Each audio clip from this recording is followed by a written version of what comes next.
Hello, everybody, and welcome to another fun-filled nonsense retrospective. I'm your host, as always, Rick, and joining me equally as always is Devon. For the honour of Grayskull. Yeah. And we're going to talk today a little bit about She-Ra again, but today we're doing a bit more of a character focus. But before we get into the most of that, we have our time-honoured, nonsense, asinine hypotheticals. But before we do that, do you want to explain to the audience why we're going early? At least, Yeah, then again, we've got no live viewers, so I guess it don't matter as much. Yeah, we're going a day early today because of me. I couldn't organise my life around doing the same thing every time, every day. Not every day, every week. And things were ruined around me. But yeah, that's pretty much it. The reason that we're streaming on Thursday is that the audio version will still go up on Friday as normal. Yes. So yeah. But yeah.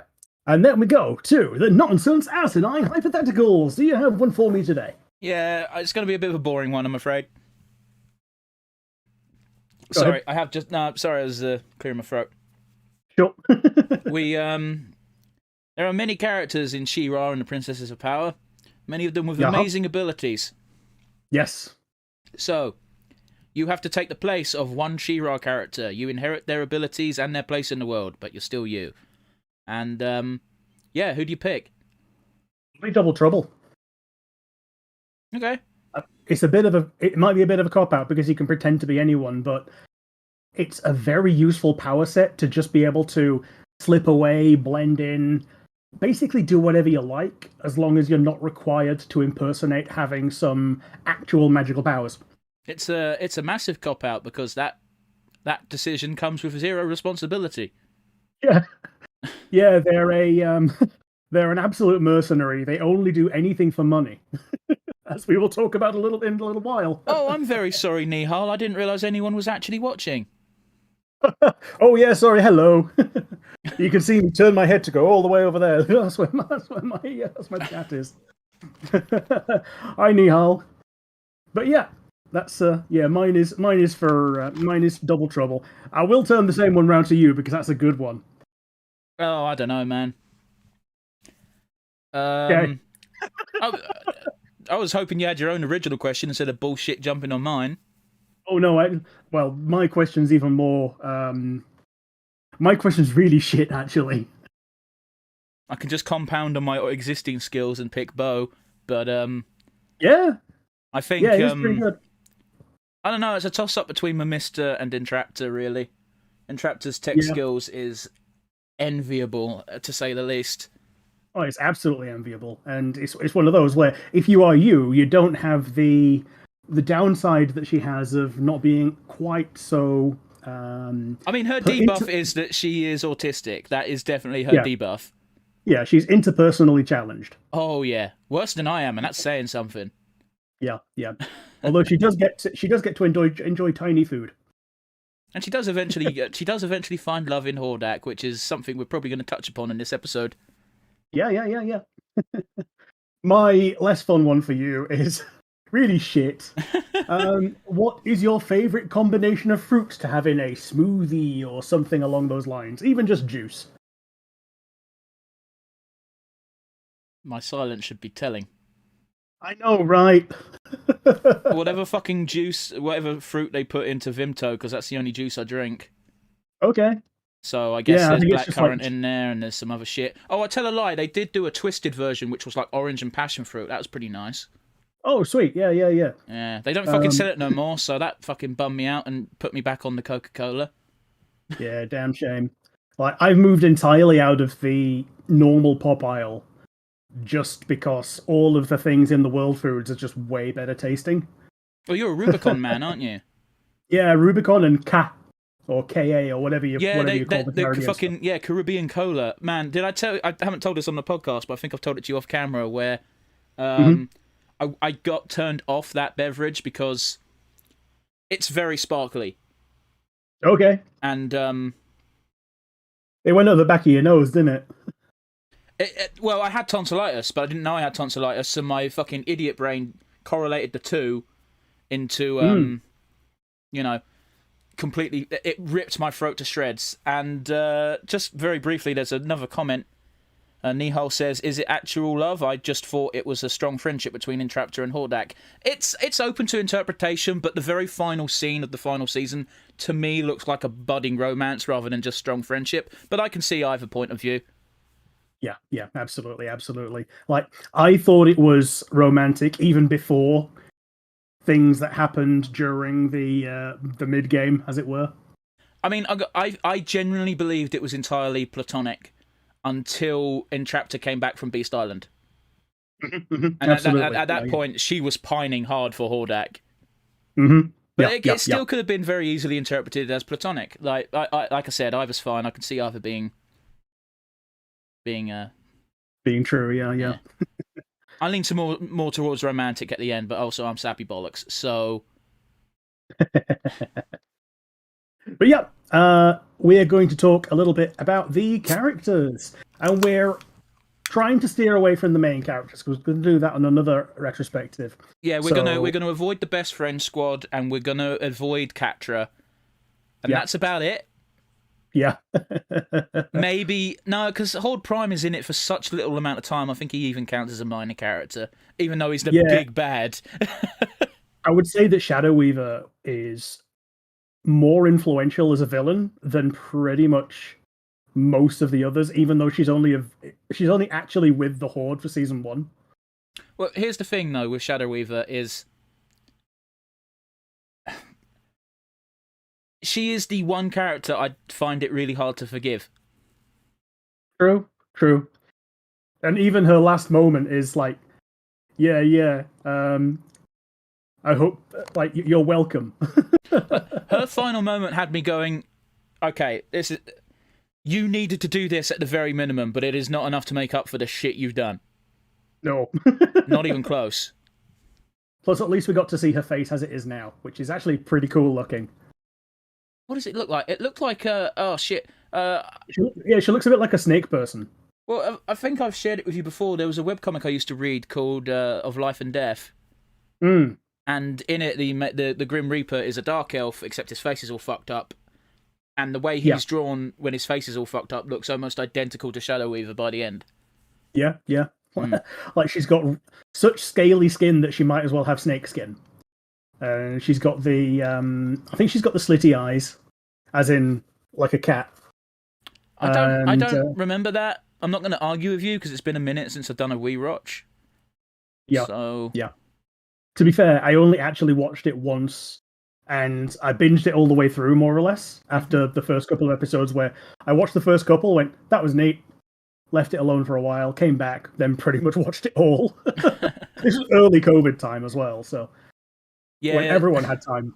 I remember your sales pitch was to send me the Catradora video, and I went, "That's cute," but I just didn't remember about 5 minutes into this 8-minute video. I said, "I swear to fucking Christ, if they do not kiss by the end of this, I will feel so disappointed." And then they did. And then they did. Yeah. But yeah, we're going to start with the rebellion. I think that's a pretty good place to start. A lot of season 1 is collecting princesses. And I think it comes in the order of Perfumer, Mamister, and Froster. I'll be honest with you, dude. I completely forgot Perfumer came first because her episode is a bit of a... Bleh. Yeah. Now, Perfumer is she's a fun character to have around, but she wouldn't be able to carry the show on her own. Oh, absolutely not. Here's a fun tidbit that we found out during one of our mini Wikipedia dives when we were just shooting the shit. This is from Word of God, by the way, so this is from the creators. Perfumer is actually... essentially, they couldn't find a way to put this into the show naturally or organically, which, fair enough, it's a bit of a... I don't know how to describe it. It'd be a bit of a just jarring break moment to just go, by the way, blah, blah. Anyway, back to plot. She's actually... was born a dude and transitioned into a female, or uses female pronouns. It's unclear. Yeah. At the very least, dresses and presents as female. Yes. So yeah, it's an interesting thing that to be a princess, you don't have to be born as a woman. It's great. Yeah, man. It's just a shame that they couldn't find a way to actually say it within the show. Yeah, it's a bit... like, and you know for a fact that if they could, it had to have been an inorganic moment in the boardroom, because fucking the people creating a show don't give a fuck about breaking down those barriers. Yeah. I tell you where it could have come in, actually, is when Scorpio joins the good guys and starts basically romancing Perfuma right at the end. Because Scorpio's been so detached from her, from the Black Garnet for so long, she just thought she didn't have any magical powers, thought she wasn't even a real princess. That would have been a good time for Perfuma to just crop up and say, there's no such thing as a real princess. Yeah. Nihal forgot about that bit about Perfuma, so yeah. It's weird having a chat during a retro, isn't it? Yeah, it is. It is weird, like having an impromptu guest. Yeah, it's one of those, like, we've never actually had someone join the chat when we're doing it during the day. So, to be fair, who the fuck is free at 1 o'clock on a Thursday? Yeah. Well, apparently not even me this week. Yeah, you bastard. But yeah, Perfuma is all about, like, fostering plants, controlling plants. She's a druid. Apart from cactuses, she can't control cactuses at all, and they really annoy her because they don't obey her. It was a top tier fucking gag for that episode. Yeah. It's one of the things, like, for a gag to carry an episode, like, it was a pretty good one. Ain't that the introduction to Double Trouble as well? It might be. Well, because he gets introduced in the Wastes, and I think that's the last time we go there. Because I think it ends with them masquerading as Catra and having that duel. No, we don't want you to be quiet, Nihal. No. It's just us noting that usually we have silence and we're speaking to the void, but not today.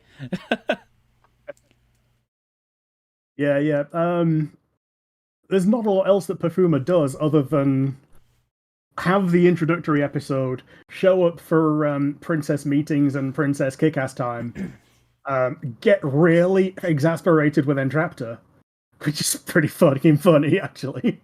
I think one of my favourite Perfuma gags is, and I brought this up during the previous retro as well, I absolutely adored during the Horde, that evil Horde Prime taking over everyone like mind zombies.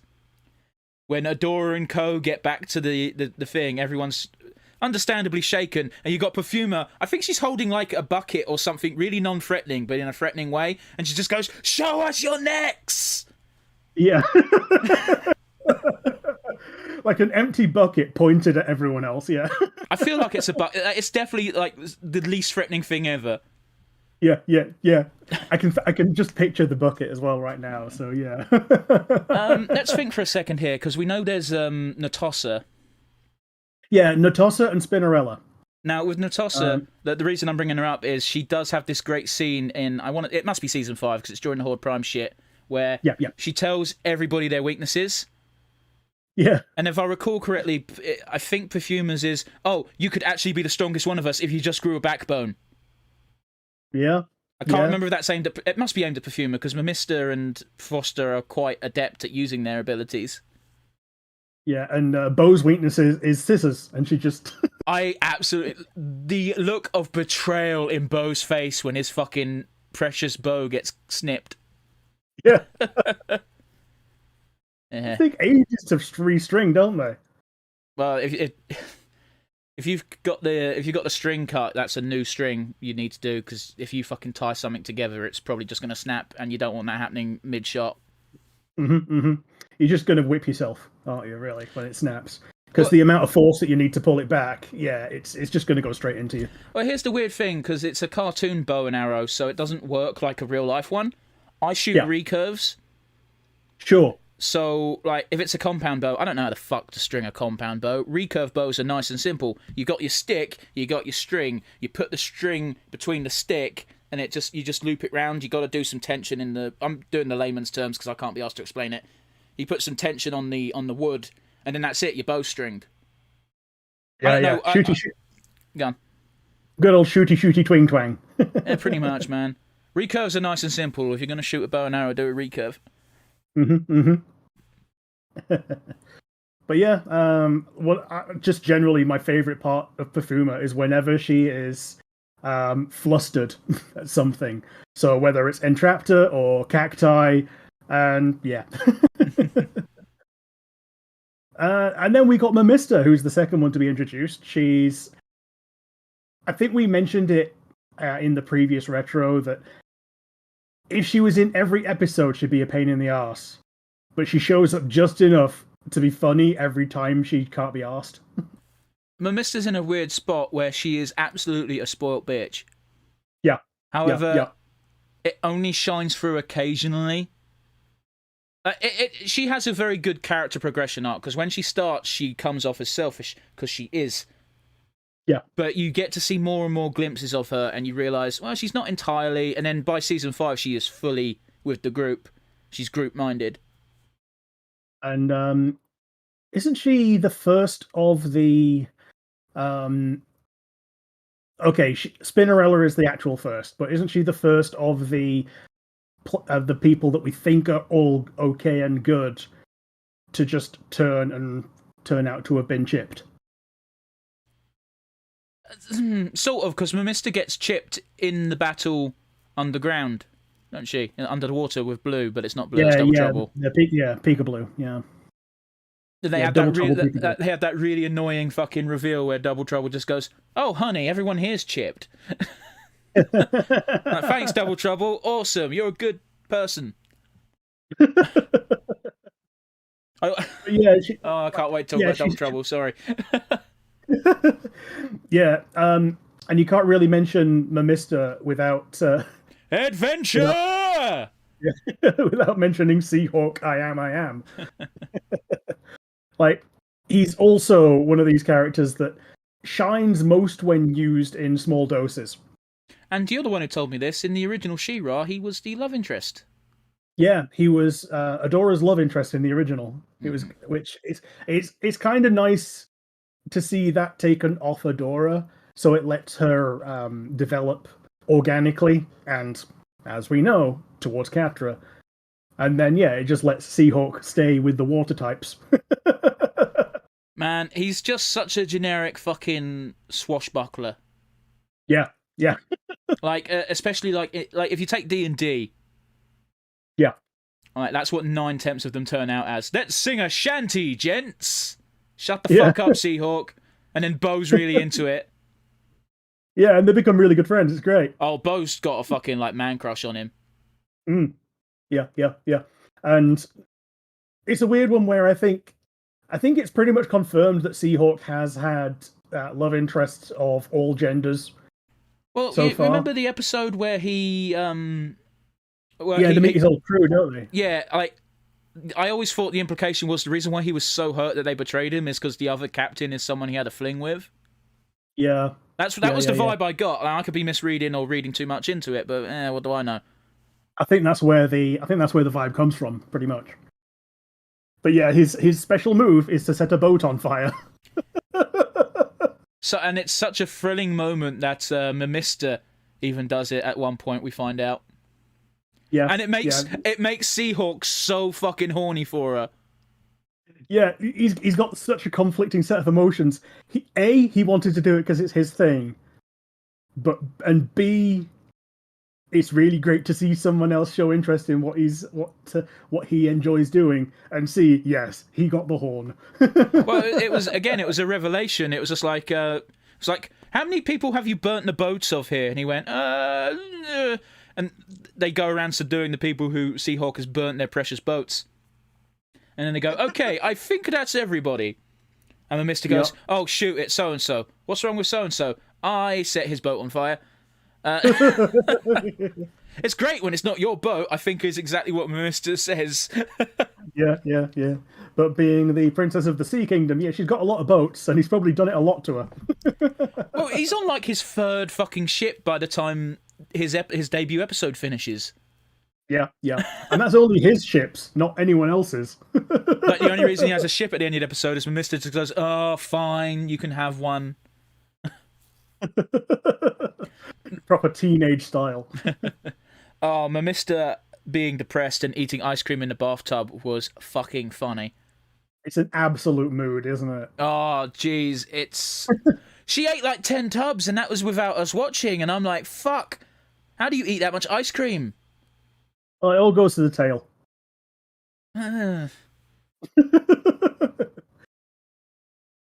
But yeah. Yeah, Mamista. Yeah, I enjoy Mamista when she shows up. And, she's got very strong powers, like being able to crash waves on things.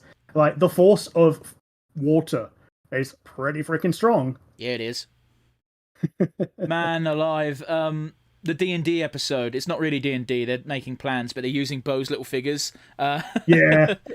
When Mamista goes, I emerge from the ocean and I become I become Sea-Ra. Yeah.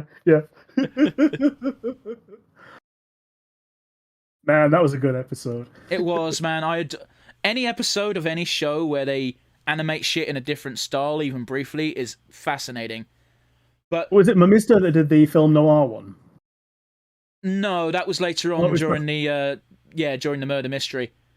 But this one, the only one that stands out is the one where they animated it in old style, and you got old style Catra and old style Scorpio, and you're like, what the fuck? Oh right, the 80s. Old style Catra, who could just turn into a panther or whatever it was. Oh fuck knows, man. Like I think I've admitted before, I've never watched old school She-Ra. I've watched like a third of the introductory special. Okay. Which is it's basically a He-Man movie that introduces She-Ra. Okay. I just couldn't get through it. It was difficult. Well, the anime. Okay, I tell a lie. I've seen about 10 minutes of old school She-Ra because of that. It's just there's loads of compilations on the internet of so and so without context, and She-Ra without context is pretty fucking funny. Yeah, 80s She-Ra without context, and even the new one without context is also obviously pretty funny because, even with context it's good. But the old stuff, Bo is a fountain of memes in the old version. He's a blonde white dude. He's a red-headed white dude, isn't he? With a mustache. Well, maybe he is red-headed. But more fascinating still is his design is mimicked almost identical, like slightly less roided. If you change his skin color to black, he looks exactly like one of Bo's dads. Yeah. The one without dreadlocks, in case you couldn't tell. Yeah. Do you want to talk about Bo's dads? They're minor characters. Yeah, they were actually the last one on my list. Well, let's bump that up. Yeah, absolutely. Highlight, delete. There we are, because we're talking about them now. Yeah, Bo's dads are like that. They appeared in what turned out to be a season finale that was never meant to be a season finale because the season got cut in two. Oh right, yeah. So this is the weird season 2 that only has like 7 episodes. Yeah. So like what, season 2 and 3? Yeah, they've only got like 6 and 7 episodes rather than being a 13 episode total. So the one with Bo's dads is the one where the world breaks. No. Is it not? I thought it was. I thought it was the one where. No, because if it's no. The world breaks is its own finale. Oh yeah, that's the season 3 finale where I could have sworn Bo's dads appeared at the end of season 1.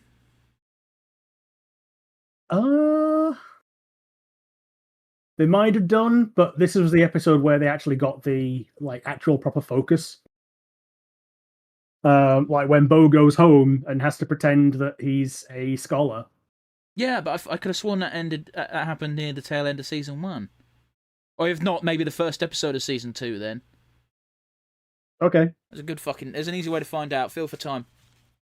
But yeah, Bo's dads are great. They're really supportive when they realize that he had to be a warrior and had to fight for what he believed in, because they understand what it's like to have a passion and feel the need to act on it.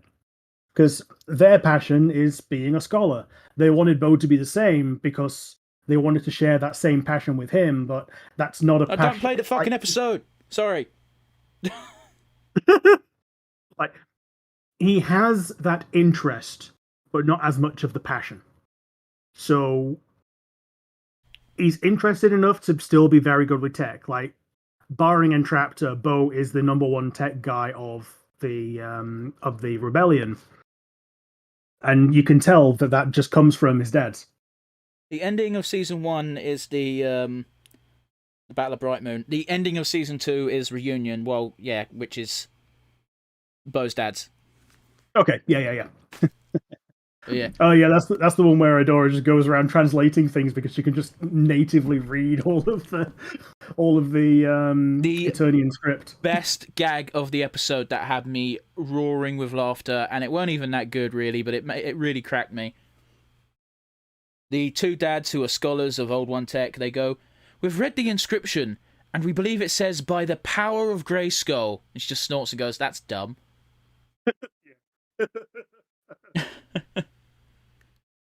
Don't forget, She-Ra is canonically taller than He-Man.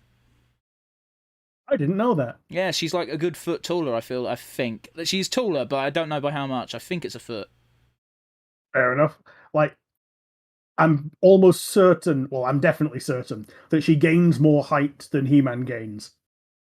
Yeah. Well, because He-Man's more about fucking stocky and looking like Conan. Yeah, just being a barbarian. Just Like, power leveling barbarian. Like, I feel like She-Ra is ripped as fuck, but she's not drawn as such. No. She would have these like washboard cheese grater abs if you took the costume off her, but she looks good with the costume. Yeah, sure, man. You went there, not me. For once. So Froster is the next one. Bo's dad still. They do have another moment to have back near the end of about midway through season 5. Okay. Do you remember? Top of my head, no. Well, they come back to the planet and they need to learn something about Old One's tech because of the Mara stuff. And they find out, they go to the scholars, the scholar place, and they go, "Oh, Bo's dads aren't here." And they find out they've been hiding in a cave doing research. Yeah. And showing off that Bo's dads are still badass enough to be able to hide as well as defend themselves. Using like little bits of Old One's tech that they've amassed. I also assume Bo's dads know how to shoot. Or at least one of them does. Yeah. So that's all I wanted to say. Like, they weren't just one and dones. Yeah. So Froster, she first appears as a neutral princess.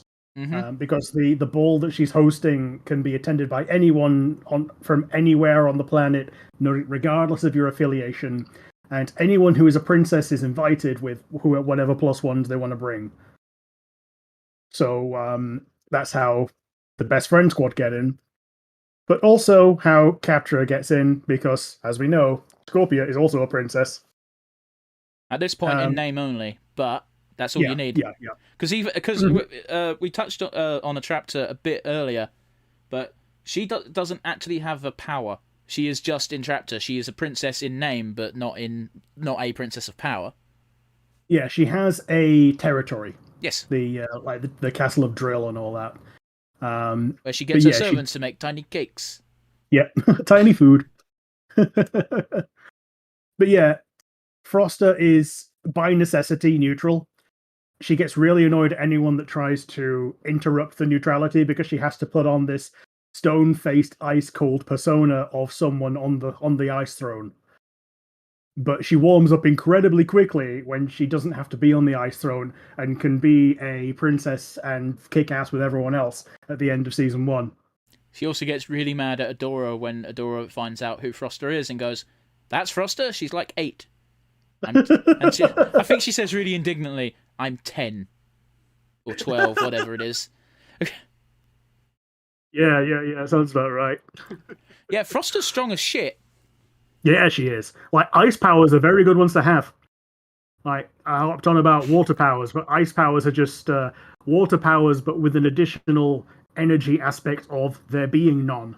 Like, removing energy from something to make it colder is actually it's one of those things where obviously it's a story, obviously it's fiction, but in terms of the science behind it, here's going to be me getting really nerdy. It's a really difficult thing to remove energy from something.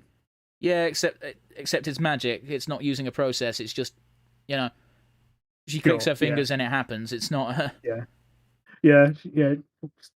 I'm itchy under here and there's a headphone in the way. Oh dear.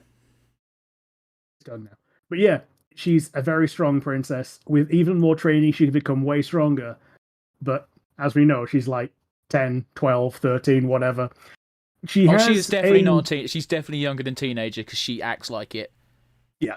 She has an interesting dynamic with the other princesses in season 2 because she's basically never had to not pretend to be a queen. Mm-hmm.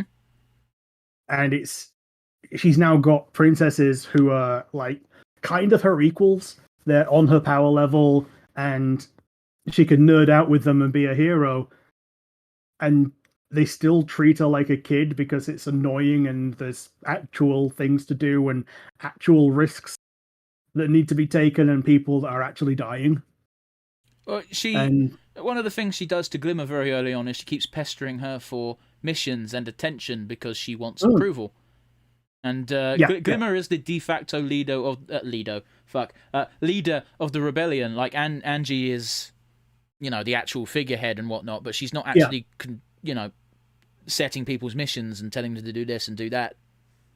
Yeah, she's the queen of the place where the rebellion is based. And she was in charge until Adora showed up, to be honest. Yeah. She was a very hesitant leader because she saw what happened when she used her forces like pawns. Like, some of them are going to fall, and sometimes it's ones that she doesn't want to lose. I'd argue, I don't think she ever used her forces like pawns. As far as I'm aware, I swear it was Micah who was more in charge back then. At least of the military forces. I think Micah kind of charged ahead. They might have relied on Angela for the tactics and the overall command. I don't think I think it's implied that Micah was more hands-on with that sort of thing rather than her. I think she gave him the authority to do that. Yeah, he was the frontliner.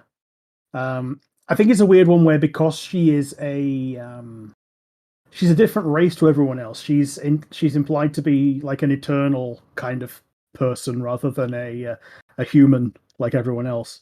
Yeah, it seems to be implied that their race can't die, at least of old age. Yeah, and so Glimmer gets basically half of that. Man, is Glimmer going to have the fucking Asari talk with Bo? Maybe. Oh no, I don't want to see that. Oh no. Well, we don't know. I don't even think she knows. But when she does know, because Angie reveals that she's like 3,000 years old or something stupid. Okay. Angie reveals that she's 3,000 years old. Nobody knows what's going to happen to Glimmer when she gets older. All right, but if you were related to someone who was 3,000 years old, would you not assume that you'd reach a similar age? I might assume that I might really reach maybe 1,000. But you get my point, right?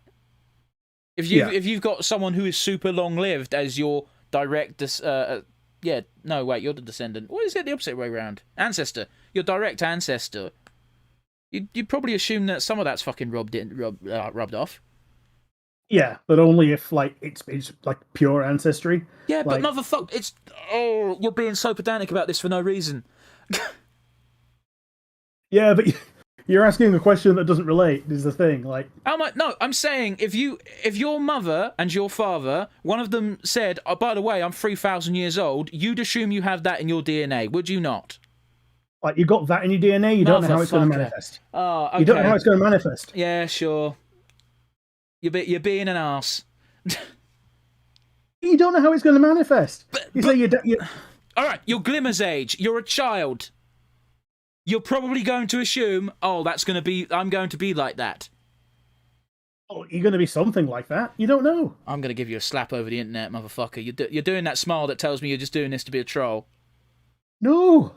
It's like, okay, your granddad was a dog, but you don't walk on all fours. Like, but you're changing too many. You're changing too many factors. I mean, yeah, okay. I'm saying if you were specifically in Glimmer's shoes, would you not assume that you would have at least some of the longevity of your mother? Yeah, at least some. But at least that's where I'm drawing the line. At least some is where I'm drawing the line. But what I'm saying is, at least some is still like 10 times a bow.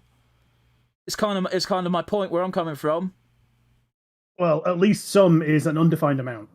Oh, I hate you so much. But yeah, do we have anything more to say about Froster? Oh, Rick's a wanker. No, I'm kidding. Sorry, that was unnecessary. We're live. I can't cut it. Oh, for fuck's sake. Here we go. Let's see what Nihal's... Sorry, I didn't mean to word it like that. Nihal says, depends on the writer's story. Fuck off, Microsoft. I don't want to update. Right. Depends on the writer's story. Elves, for example. Some stories make half-elves live for centuries. Some make them live for up to a century, maybe slightly more. Yeah, my point isn't what the actual reality is. It's what Glimmer would think on the information she's been given. I don't give a fuck what the actual reality is. The reality could be anything, like Rick says. You're correct. But I'm just saying, wouldn't Glimmer believe that she's going to have that in her? That's all I'm saying. You'd never know, because she doesn't say it, so... Oh, fuck's sake. Yeah, I know. But could you not, like, give me something more than nothing here? Throw a dog I'm a giving bone. you more than nothing. I'm giving you the idea that, like, nobody knows what this crossbreed does. Like, nobody... Like, Glimmer is the first of her kind. Look at my face, Rick. I'm not amused. I'm looking at, like, 10 seconds in the past. Oh, right. Why don't you just click on Discord where you can look at my face in real time? Okay, I guess I don't need to see frickin' Audacity. I can see that it's doing waves. Yeah. But yeah, Froster, the last thing I want to say before we move on is there is a very cute moment late game where Micah expresses that he has no idea how to be a dad, so he babies Froster a lot. Yeah. And there is a point during the fighting where he goes, Froster, get to the back. And she snaps and she goes, listen, I'm not a little kid. I know how to fight. I'm blah, blah, blah. And then Mike goes, I know. That's where all the civilians are. I need you to look after them. Yeah. That's a good interaction. It's being able to let someone use their powers to the best of their ability in the best possible situation. Yes. Right. It's a good way to have that go. Plus, it was also an interesting way to draw a line under the babying aspect. Yeah, but I do like the fact that they address it though. In that the only reason Micah's doing it is literally like, I don't know how to interact with the young people. I've been eating bugs for 10 years. Yeah, and slowly going insane, like very slowly. Like he went like a proper trooper. Like anyone else within a year is gone. Like Micah did extraordinarily well. We can like not to take anything away from Intraptor, but that island was designed with her skill set in mind. Micah was severely handicapped the moment he arrived there. Yeah. Doesn't magic not work properly there? I believe, if I recall. Yeah, I think it gets corrupted somehow. And he might need some kind of focus. Okay. Like he might need like I don't think he needs a staff or anything, but like the right situation, the right ley lines, stuff like that. He's a very powerful mage, but he needs preparation. I think he does have well, I suppose his staff is more a bludgeoning tool at that point. Yeah. Fair enough. Yeah. Well, seeing as we're on the topic, do you want to do Micah next? Yeah, sure. So King Micah is missing for most of the story because he's presumed dead. But as we know, as people and as watchers and as viewers and as people that have seen the entire thing, he ain't. He went to Beast Island rather than die after he was captured by the Horde, and they imply that he was executed, but obviously he wasn't. He was executed by exile to Deathworld. Which, to be fair, everybody in the Horde assumes that Beast Island is a death sentence. Yeah. So they didn't even technically lie. Yeah, absolutely. And yeah, he was a direct pupil of Shadow Weaver when wasn't she called Light Weaver at the time? She was called Light something. Yeah. Well, we're going to call her Light Weaver because I've forgotten her actual title at the time. It might have been Light Weaver. I feel like it was something sillier like Lightseer, but yeah, I don't know. Yeah. Light dancer or light ballet tipper tapper. And man, if you want to talk about MILF bods, Mm, mm, mm. Yeah, so pre-evil Shadow Weaver was already basically an extremist in terms of the accumulation of power. Didn't care about whether something was taboo or not, and she tried to instill that in Micah as her number one student. Shadow Weaver is tragic in her own way because she suffers the same way mages do in Dragon Age. Yeah, she's been sidelined and locked away the entire time, and everyone assumes that whatever her power set is automatically evil. Well, I wouldn't go that like the analogy doesn't quite fit there. Like I don't think she was ever locked away while she was in amongst the mages. I think what it was More is the that entire what do you call it? That civilization had like a non-intervention pact with the outside world, didn't they? Yeah, something like that. Yeah, but that might have been because of when she became Shadow Weaver. Maybe, but the way it was is like everybody talked about her when she was in earshot and this and that. Everybody ostracized her and they were like, "Oh, she's evil." She hadn't even done anything yet. And like the boss of the mages at the time was like, "I don't trust you because all you want is power." She had done nothing at that point. She had the knowledge, absolutely. That's undebatable, but she wasn't acting on it. And like, if it like, it's man, it's the old adage of the straw that breaks the camel's back. There's always going to be, you only need one thing to be said on a bad day to be like, you know what, fuck it, I'll prove you right then. Yeah, fine. Let me be. You're going to treat me like a villain, then fine. Let me be a villain. Like if I'm going to be sentenced for a crime I didn't commit, I might as well go and commit the crime. Yeah, somewhat. And like she would have succeeded if Micah didn't back out at literally the last second. Yeah. Man, it reminds me of this. It was a TV drama based on a true story, and it has to be true because TV said so. Where a woman was sentenced to a life sentence for sentenced to a life sentence. Yeah, great sentence there for me for murdering a husband who had actually just gone missing, gone off the grid, and just gone to Canada or whatever. So when she got out of prison, she hunted him down and killed him, was arrested again, and then she said, "I've already served the sentence for this," and they had to let her go. Yeah, that's not true. That's not how the law works. I'm just saying, like, if that was true, it would have ended up with her going to prison again, almost definitely, because we don't have a justice system, we have a legal system. Yeah. But it's one of those, like, something like that, without precedent, like, if there isn't a precedent for it, you don't know. Depends on the jury. But yeah. Micah comes back, and he basically doesn't get to see Glimmer at all. Oh, yeah, because they pretty much immediately is pissed off to space with evil Horde. Horde Prime. Yeah. That's the word I was looking for. Fuck. Yeah, they go straight to space. Micah is on the ground doing ground stuff, and before they get back, he's already been chipped. He was also one of the early ones to get chipped as well. I don't think he was. Well, yeah, he might have been, but he was also chipped at the same time as like 7 other people, so it's iffy. Yeah, because if he wasn't chipped, it would have been basically he would have been the most powerful person there and able to basically win the campaign.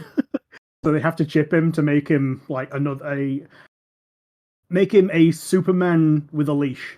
This is one of the shortcomings of the show, and I've expressed this during our initial episode, where I get why they did it. They did it for the device of being like, oh, you don't know who's been chipped and you don't know who hasn't been. I get it. That's their goal.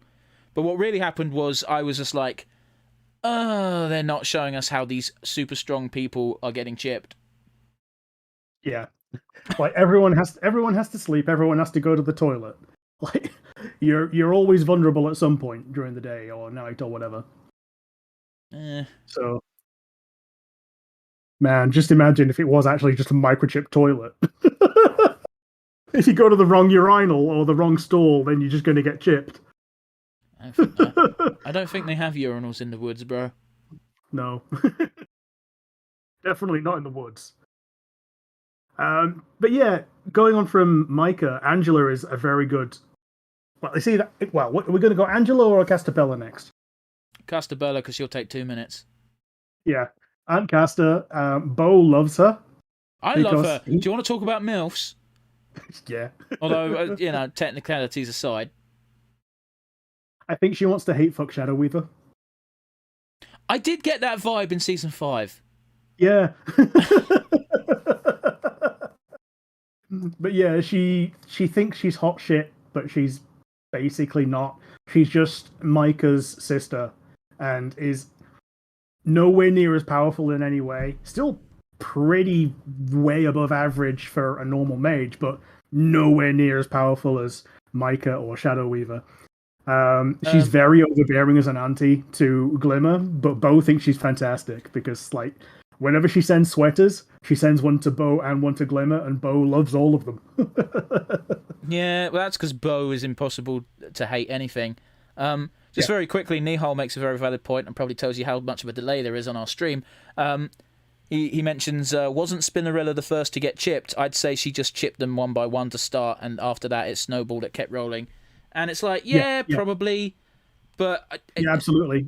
It would be nice to see at least one incident, you know? Yeah, absolutely. Spinnarella definitely was the first to get chipped, because by the time they got to unchipping her, the chip had been in her for so long that it was actually really difficult to get it out of her, and that was a plot point.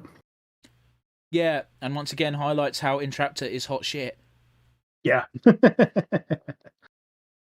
So yeah, Castapella, yeah, we think she wants to hate fuck Shadow Weaver. I did love how she went full on mum mode during Glimmer's coronation. Like yeah, because by that point Glimmer didn't have a mum, obviously. No, and Micah hadn't returned yet, so. Yeah. But yeah, Queen Angela is an interesting character. She wants to be a good mum as well as a good leader. She wants to trust Glimmer. And very early on, she actually starts doing so. Because she's come back from peril very reliably because of her friends. Yeah. Best friend squad, don't fuck around. Yeah. And so it's one of those where she's got a lot of PTSD and loss aversion because of losing Micah. She doesn't want to do that to another one of her family. Basically, the only other member of her family, as far as we're aware. Like we don't know of any other family members that she has.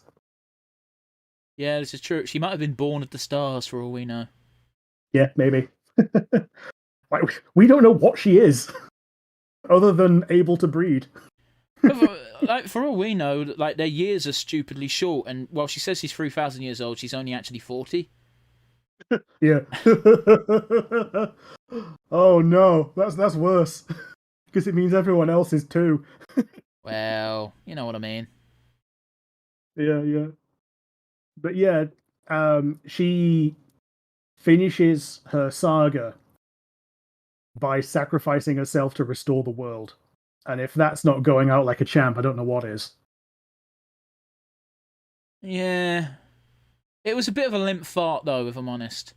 Like, okay, that's over-exaggerating, but it's just... I don't know, it was like telegraphed at the beginning of the episode, which... Predictability's not a bad thing, it's just...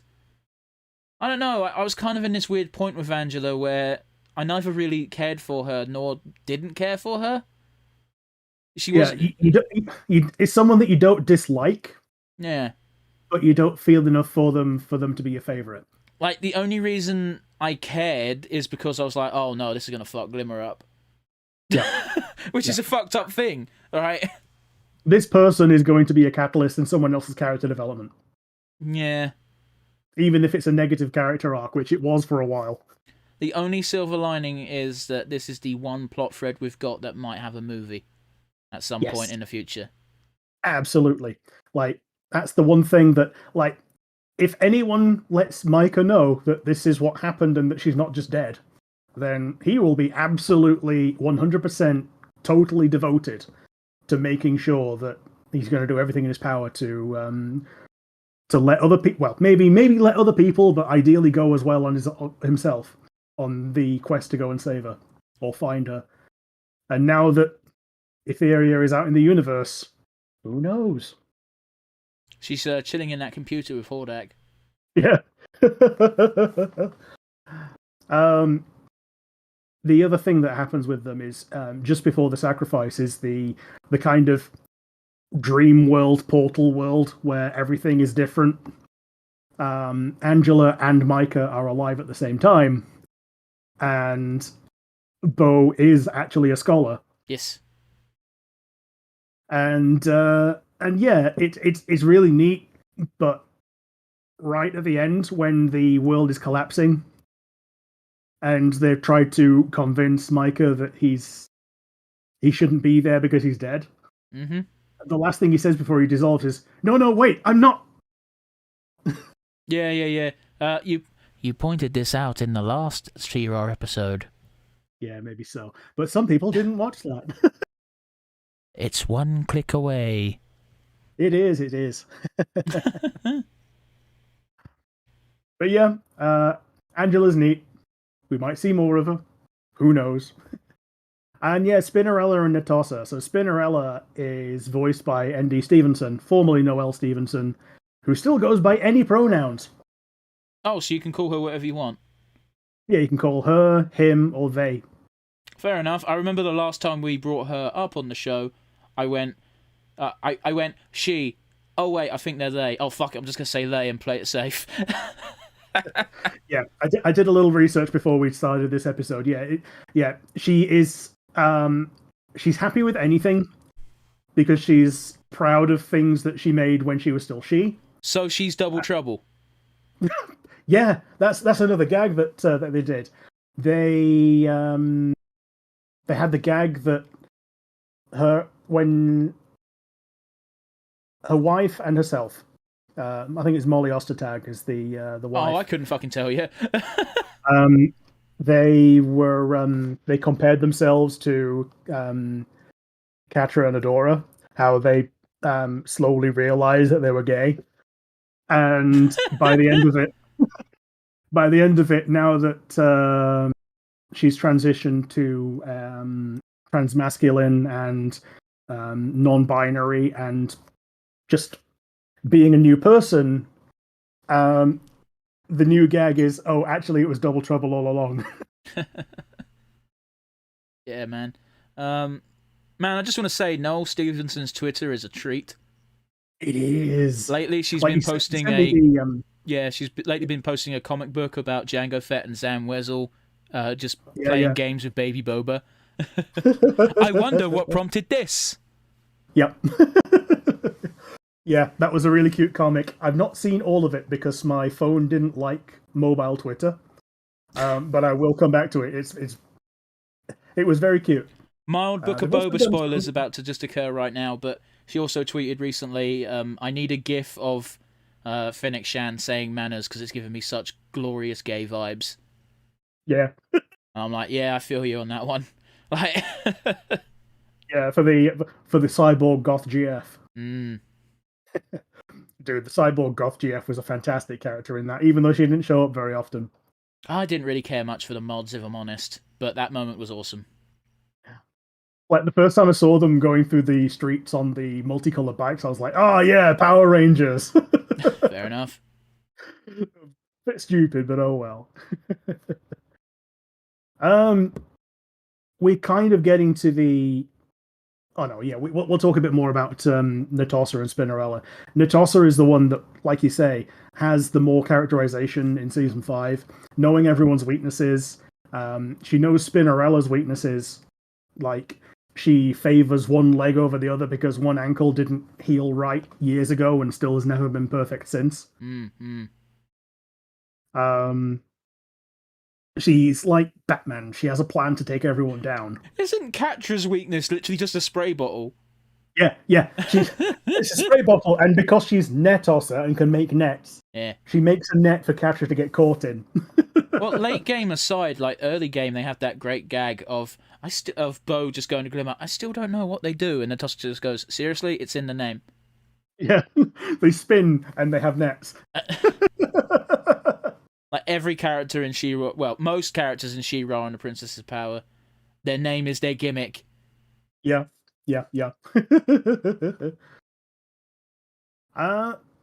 yeah, Spinnarella doesn't get that much more characterization other than that she is the plot point for back on Etheria of the whole chip thing going on, because she's basically patient zero of the cyber zombie plague. Well, here's a quick question for you. Do you think Spinnarella would have been as effective of a unit if people weren't holding back out of fear of hurting her? Probably not. Because she's got essentially tornado powers, as it were, isn't it, really? Like energy tornadoes and all that. I think any one of the princesses could match her toe-to-toe if it had to be life or death. Which, from her perspective, it basically already is. So she's going all out, but everyone else has to hold back because they don't want to kill her. Because I feel like it happens, like the big enemy, whenever they face chipped foes, is I need to beat you down so we can get the chip out of you, but I don't want to beat you down so hard you don't get back up. Yeah, totally. It's an interesting dynamic, and it's very good for a kids' show. It also makes She-Ra useless. Yeah, because she's very good at slicing things open or beating things literally to death. So basically, she's only useful against tanks, which there aren't that many of anymore. No. Well, Horde Prime is completely different from Hordak in that the entirety of his army is organic. He is using clones. Yeah. Clones of himself, mostly perfect. Some of them not quite. Looking at you, Hordak. Yeah. And even wrong Hordak. I think the only reason that he's different is because he's disconnected from the network, isn't he? Yeah, and then he eventually gets the more he experiences of life outside the network, the more human he becomes. But the big turning point is when they go to that planet and they find out, oh shit, Horde Prime lost, that lying piece of shit. Yeah. And you can tell that none of them are perfect clones because the clones have 2 eyes, not 3. Because Horde Prime's got that eyebrow eye as well, ain't he? It's weird though, isn't it? Because he can just morph into another body. So don't forget, the body we see of Horde Prime to begin with isn't his original body. Oh yeah, it can't be because he's however many millions of years old, and he's been doing this for a long ass time. He's killed apparently many She-Ras. Yeah, including Mara. I don't count Mara. That was more of a luck thing. Yeah, it was more a heroic sacrifice on Mara's part than winning on Horde Prime's part. Well, because Mara wasn't fighting just Horde Prime. Horde Prime was the main antagonist for her, but she was fighting her own fucking side for the most part as well. Yeah, she was stopping her own side from omniciding everything. It was fucked. Yeah. Does Mara count as a side character? Yeah, I've got her in with the trio of Mara, Madame Raz, and Light Hope. Oh, Light Hope, that bitch. Yeah. She's really easy to forget, but... Well, she's gone by season 3. Well, at the end of season 3, she stops being a factor, right? I think end of season 4. I didn't realise. Well, there you go. Yeah, I think season 4 is the... Yeah, season 4 is the one where Shadow Weaver is mentoring Glimmer into being a villain. Glimmer tries to get the power source from Light Hope and convinces Light Hope to let her in, essentially. Oh, yeah, I recall. Nihal's saying, didn't Light Hope kill Mara while she was trying to turn off the Etheria weapon? It's a bit murky, isn't it? Because Mara did die in a ship crash. It's a weird one. I don't know if Light Hope killed her, because Light Hope had affection for Mara, and then it got overwritten by the precursors. I think it was a combination of fighting a war against Horde Prime bullshit and the fact that Light Hope, well, not Light Hope herself, but the other Light Hope, this is confusing, isn't it? Found out about Mara's plan to not use the ultimate weapon of ultimate death. Yeah, so the precursors found out, overwrote Light Hope with factory settings Light Hope. And factory settings Light Hope is normally the one that we run into, but you finally get the awakened one in the last moments. When she goes between don't do it, and stops saying don't, and just goes do it. When she realizes it's actually the right thing to do, destroy the sword. Well, there's also that one episode really early on when Adora's still going through her training montage where she becomes that for a day because she's conserving battery. Yeah. Like at one point she becomes nice because the factory settings can't be supported by this amount of power. And then I think that's where we get the first glimpse of Light Hope actually being a piece of factory setting Light Hope of being a piece of shit. Because when she comes to, as soon as Adora goes, she goes, "Huh, I thought I deleted these memories. It was very GLaDOS-y." Yeah. Yeah. Unnecessary mushiness deleted. And now it's gone for good. But yeah, man, we jumped around my list, which is great because the list was bullshit anyway. It's just there to make sure we cover everyone. So cross off Light Hope. We should probably talk about Mara and Raz very quickly because you said they were a trio. So Madame Raz is the one that remembers most about Mara because Light Hope doesn't want to share any of it. So Madame Raz can basically jump around time. Well, no. Madame Raz has dementia. But it might actually be jumping around time because she's... No, I don't think it is, bro. I think she greets Adora knowing that it's not Mara as if she's already met her. You see what I mean? I see what you mean, but I think it's her mind being all fucked up. I don't think she's actually jumping through time. Like, yeah, okay, like, she gets... Like, I get what you're saying. I don't think she's jumping through time. I think her brain is shattered across time. Does that make sense to you? Yeah, but I also think her brain can experience things that haven't happened yet. Well, that's what I mean by it being shattered across time. Like, it's fractured. It's, like, parts of it that are in the past are being played in the present, and parts of it that are in the present are being played in the past. That's what I'm sort of going for. That's what my interpretation is. Yeah. I get you. So so she can't jump at will. It's just happening to her, and she just goes with it because otherwise she'll... Bad things. Yeah, like all time has happened to her, and the version of her that you encounter is kind of random. Yes. Yeah. Yeah, she... Nihal says, yeah, she did greet Mara as Adora once. Yeah, it's right at the end when she's doing the cooking shit, isn't it? And Mara just plays it off as, oh, it's Raz being crazy again. Because even when she met Mara in the exact same way she met Adora. Yeah. Just Raz being Raz. And there's been no other She-Ra in between. Yeah, because Mara's intention was for there to not be another She-Ra after her. Mm-hmm. Hopefully.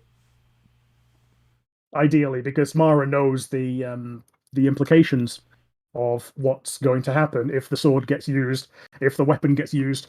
Isn't there a part where they get to the ship and Mara straight up says, "Hi, Adora," at least I assume that's your name.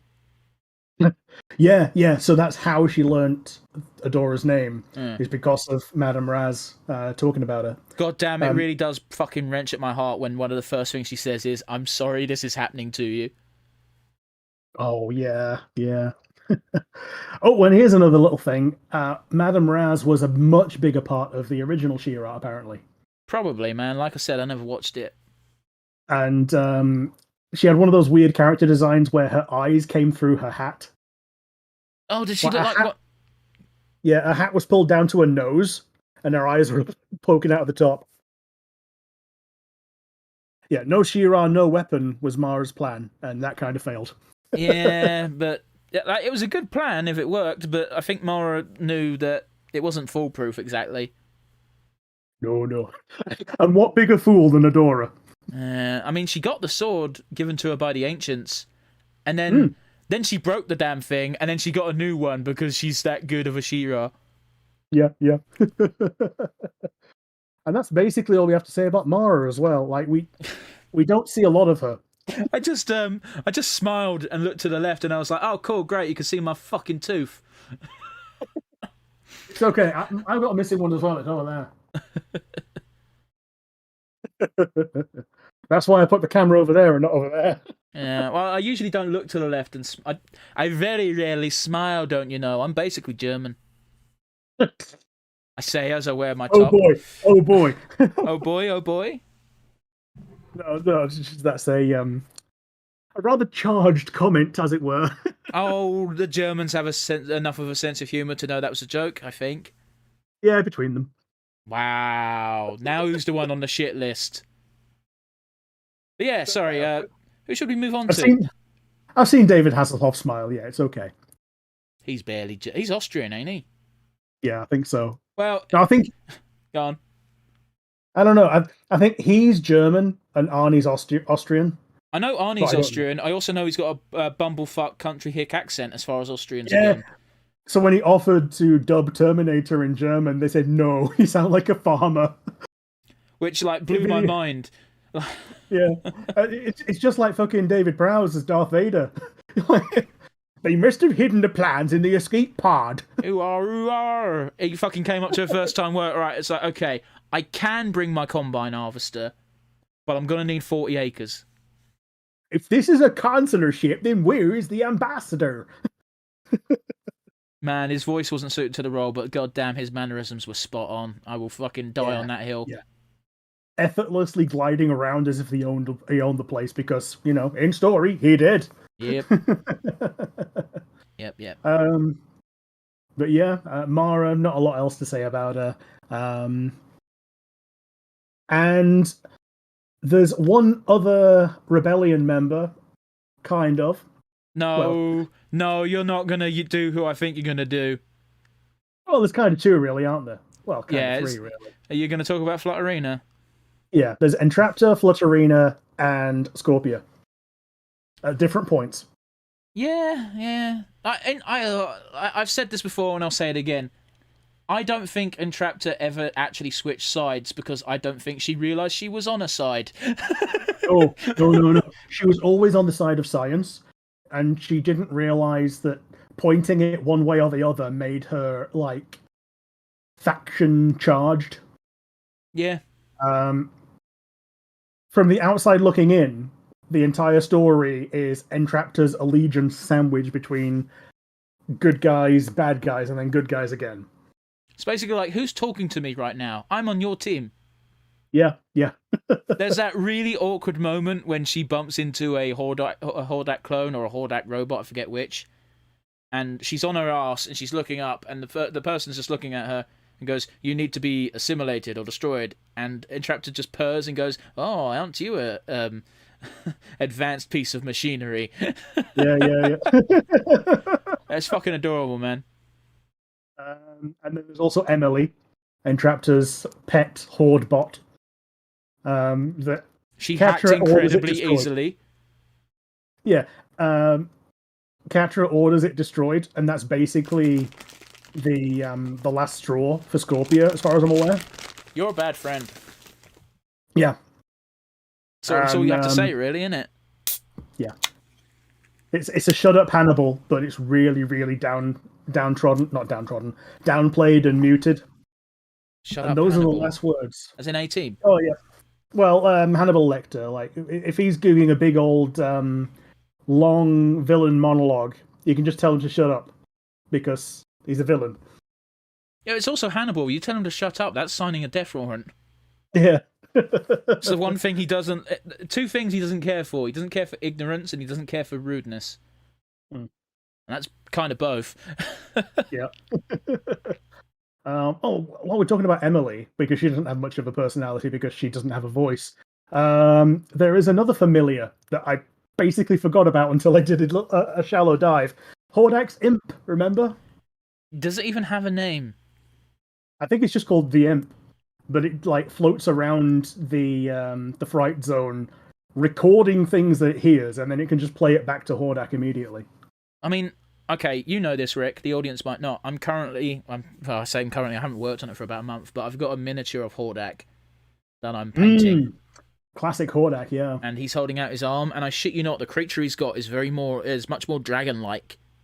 Yes, and the original imp was a lot more monstrous. The new one's basically a dark version of a cherub angel. Well, it looks like a baby Hordak. Yeah, Hordak baby, yeah. Hordak babies, they'll haunt your dreams. Fucking Will in Hall now. Thank you.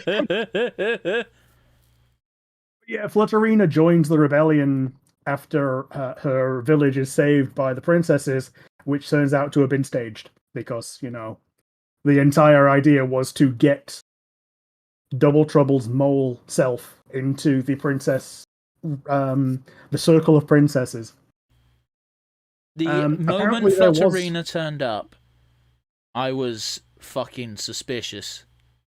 Yeah, because we've already got Froster. Well, it was less that and more that this character is too cutesy wootsy even for this shit. Yeah. But yeah, apparently, Rick's being gross. Yeah. Apparently, Flutterina was a character in the original, and she was like the same age as everyone else. Yes. This is another thing you said on the old podcast. Yeah. We also don't know if there was an original Flutterina or if it's just someone that Double Trouble's made up. Same with Peekaboo. We do know that there's an original Flutterina because she appeared in the Princess Ball. Okay. Or it's actually, come to think of it, I think Double Trouble also appears in the Princess Ball. I was going to say Double Trouble also appears, so maybe that's how he got in the first place. Or they got in, I should say. Maybe so. Maybe they posed as Flutterina. Yeah, they were friends, and now she's... Oh no, that's awful. That means she's still tied up in the basement somewhere. No, I said they posed as her. They weren't actually mean to her. Why has your brain got to go instantly to like they're dismembered, their bodies in like 4 different parts in Eternia? Oh no, she's tied up in the basement with a blindfold on. And she's dead because she hasn't eaten in months. Oh, it's okay. She can smell rats.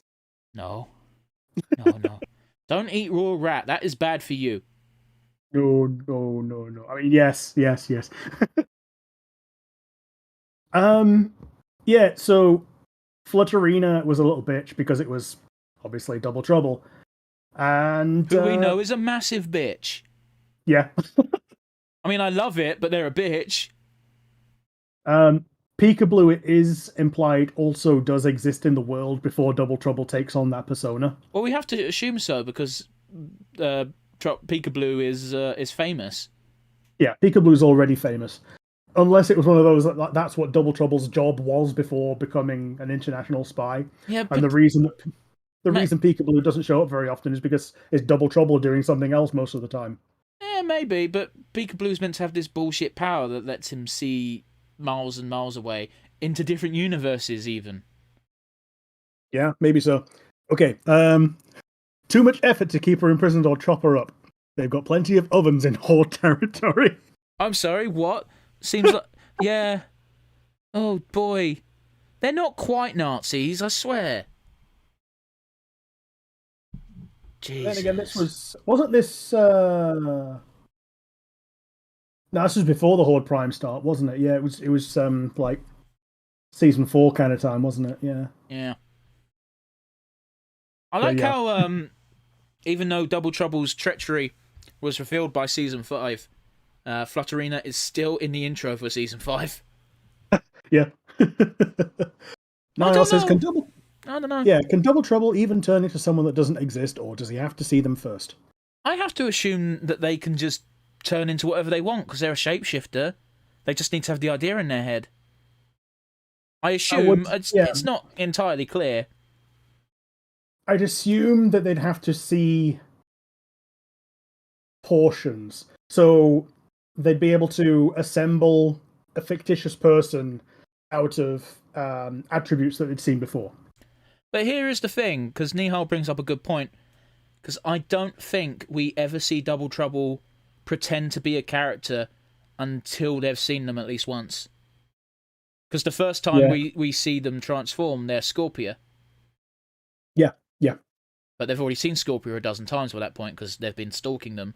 So it could work on on that basis. I don't know. At the time that they troll Hordak as Catra.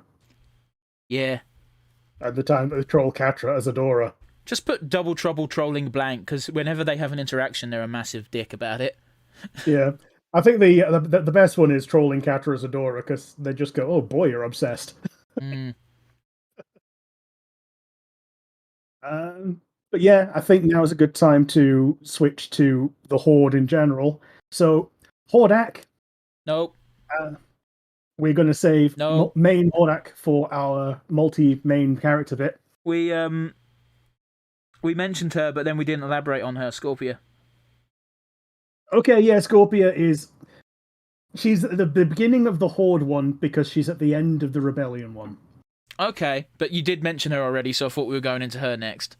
Yeah, okay. So Scorpio is possibly the most human member of the Horde after Adora leaves. Human in personality, if not body. Yeah, yeah. All we know about Scorpio is she's great at hugs. Yeah. She gets to use that ability later on. It's great. Mm. And she's also bad at using iPads. She's got claws, bro. Yeah. I think they made that gag multiple times where, like, why didn't you answer your communicator? And she's just like, claws. And then she just tries to press something on the iPad and it just shatters. Like, you'd think Hordak, being the all-inclusive person that he is, would, design devices his lieutenants and generals could use. Because he knows he's got to have Scorpio. One of the deals that they get to stay there, as far as we're aware, is Scorpio's parents say, okay, sure, but you got to let Scorpio be, not a princess, but up there. Yeah, it was a voluntary surrender of the land and power gem. Usually when you surrender, you put conditions on your surrender. Yeah, yeah. So it was a conditional surrender, and yeah, the conditions were that the royal family get to maintain a position of power within the Horde. Yeah. And interesting fact that, well, I say that, I was so chuffed with myself when I saw this, and I messaged Rick saying, yo, has Scorpio got two mums? Yeah, I didn't know that. So I also went back and looked at that, and yeah, that was a nice little thing that it's not only Bo that has two same gender parents. And just want to point out very quick, you're correct, Nihal. Once Scorpio gets her powers back, she's got like energy / electricity. It looks like lightning bolt specifically, but like black lightning. Yeah, because of the black garnet. Yeah, I think Shadow Weaver uses the same black lightning. Could be because she gets to more or less leech the power, even though it's not hers. And it might be because Shadow Weaver's always leeching it that the black garnet's never at full strength, and Scorpio's not able to connect with it. Maybe so, but like, it seems like the implication is to connect with it, you have to actually physically connect with it at some point. And if Scorpio's always been told no, like Scorpio's a very warm-hearted person. If you tell her not to do a thing, she's probably not going to do it. I think that they probably would have tried. I'm pretty sure she tried to do it in the past. And I think there was a line where she said that she couldn't form a connection with it, not that she wasn't allowed. Maybe. Or maybe she got lied to, bro. Ah, true. Like, true. No offense. The evil Horde. Yeah. I like how Catra brings that up really early on. Like, we're called the evil Horde. I don't think that's Catra. I think that's Bo and Glimmer saying it. Oh yeah, Bo and Glimmer say it's the evil Horde. And she goes, he calls it that. Everybody calls it that. Adora is so sheltered. Oh, it's almost unbelievable. Yeah. But yeah, Scorpio's character arc is going from pining for Catra to realizing Catra is a shitty friend after meeting some of her opposing forces. Like, she's pretty good friends with Seahawk, actually. Yeah, so, well, their initial encounter is them both bitching about their prospective girlfriends. Yeah. Seahawk's just like, listen, I don't mind that she goes and has these princess parties. I just wish she'd tell me. Or something like that. And Scorpio's bitching about Catra, who Catra doesn't fucking know that Scorpio wants her. No, this is when Catra dresses up in the suit and does the tango with Adora, and I think that was our first true hint at the big gay coming up in the future. Yeah, man. That was the best thing about that entire arc, was seeing Catra in a suit. Yeah. Yeah. Women should wear suits more. It's a very good look. It's a very flattering look. It's great. Like, there's a reason men wear them. Because it's the shape that they are. Okay. You can't beat a well-tailored suit. But yeah. Yes, you can. Power Ranger outfit. That's basically naked with extra steps. And doesn't it feel liberating? Stupid sexy Flanders. Oh man, now I'm thinking of testicle underwear now. Oh boy. Oh man, that's your problem, not mine. Oh, for people listening on the audio, I'm just cupping my head in my hands, thinking about testicle underwear. I never once said those words, so you know. But you have to wear it if you got a Power Ranger costume on, otherwise you got a banana. I'll take the banana, that's fine. It's not the worst thing to show the world. Just don't hang around kids. Oh, it reminds me of Sean Locke when he was... Oh, did the Riddler, yeah. Yeah, I'm actually the Riddler. And someone just shouts out, "Show us your cock," and he's like, "Well, you can see it." Yeah. Oh, jeez. But yeah, Scorpio would hug. Yeah. Would risk overly zealous hug. Like, she's got some bullshit powers anyway, even before she gets to Garnet. Because she could instantly paralyze people with her tail. Yeah. She's got the tail venom, she's got the super strength, and beyond all that, I think she had to have the power of heart. Otherwise, she'd just be too dangerous a villain. She's very empathetic. Yeah. If she weren't empathetic, like, she would be dead by the end of season 1. She looked after drunk Adora. Yeah. Sorry, she's not drunk. She's got some weird ancient tech virus, but she would drunk. Yeah. The ancient tech virus that makes you drunk. Drunk Adora is very funny. Yeah, she is. Yeah. Wasn't that introduced in the Entraptor episode as well? It was initially, yeah. Yeah. But it came back like at least twice, I feel. Yeah, because Entraptor was studying the infected Ancient One's tech. Okay. And yeah, that was for science, and I think that's probably what came back and bit everyone in the arse. But yeah, and anything more about Scorpio? She does end up with Perfumer at the end. It's one of those where it's not ultimately clear, but Rick has assured me that is word of God. Yeah, word of God is that, and also they do some really good dancing together. There is that one scene again with the Peekaboo. Peekaboo? What's his name? Well, Peekaboo is Double Trouble, isn't he? But... Yeah, the Peekaboo episode. Yeah. They have that whole thing where Perfumer gives her that speech. Yeah. That's cute. Yeah. Man, briefly touching on Double Trouble again, when he goes, when they go, "Take me to the stage," and he's literally like that, and he just goes, no, seriously, take me to the stage. There's a lift there. Yeah. It feels like a lot of people really want to bone Seahawk, because Double Trouble has some fuck me eyes in that scene. Double Trouble's always got fuck me eyes. I don't know. I think there's some people who they're not quite attracted to. Oh, they've either got fuck me or smug.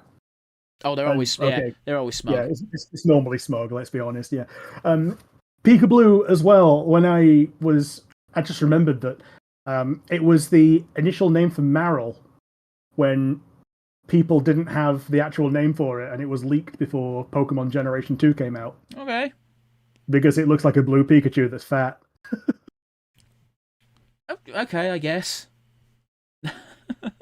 Although I'm sure the actual term Peekaboo was from like 80 She-Ra as well, and that was also a character. I've not looked that far into it.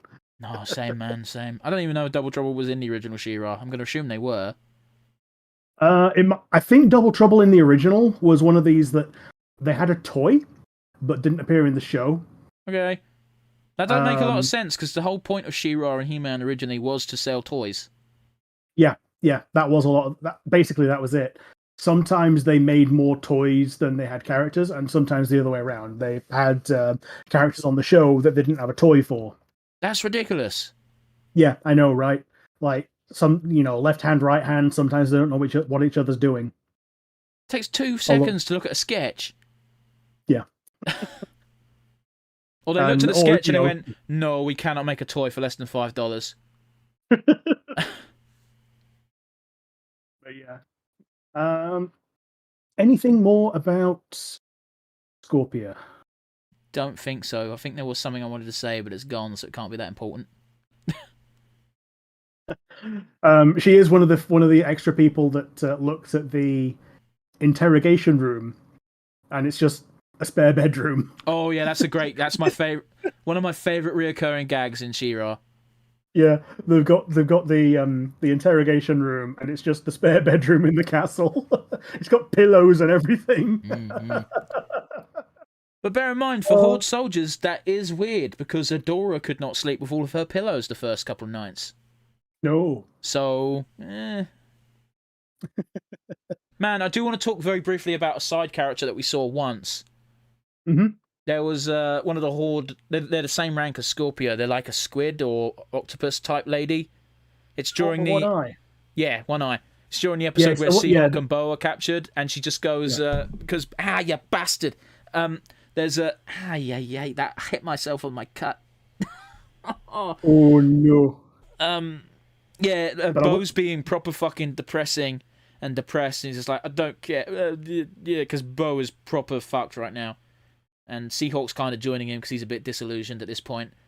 And and the squid lady just goes, "Oh man, you guys are actually bumming me out. Let's get this over with. This is worse than when Catra scratched my eye out." Yeah, because that happened when they were like 8. Yeah. And the only reason Octopus Lady is on that voyage is because Scorpio is missing at the moment. Yeah. Wonder why. And Catra's not going to go on the fucking sea mission if she can help it. No. I think she's still... Yeah, but this she claws her eye out when they're like 8. And she's getting bollocked. And is like in solitary confinement, and Adora comes and brings her a cookie or something. Yeah. While she's like curled up into a ball. Yeah, we don't want to dwell on Catra and Adora too much, but yeah. there's so much shit we can talk about them which doesn't even happen on screen. Mm-hmm. Yeah, absolutely. So onto the Horde in general. We've touched on Shadow Weaver a bit already as well. So we're going to start with Hordak, I think. Sure. Hordak is the object of Entraptor's affections. Yes. He doesn't really show up that much, is the thing. He's one of those where if you show him a lot and show him losing a lot, then he loses his effect as the villain.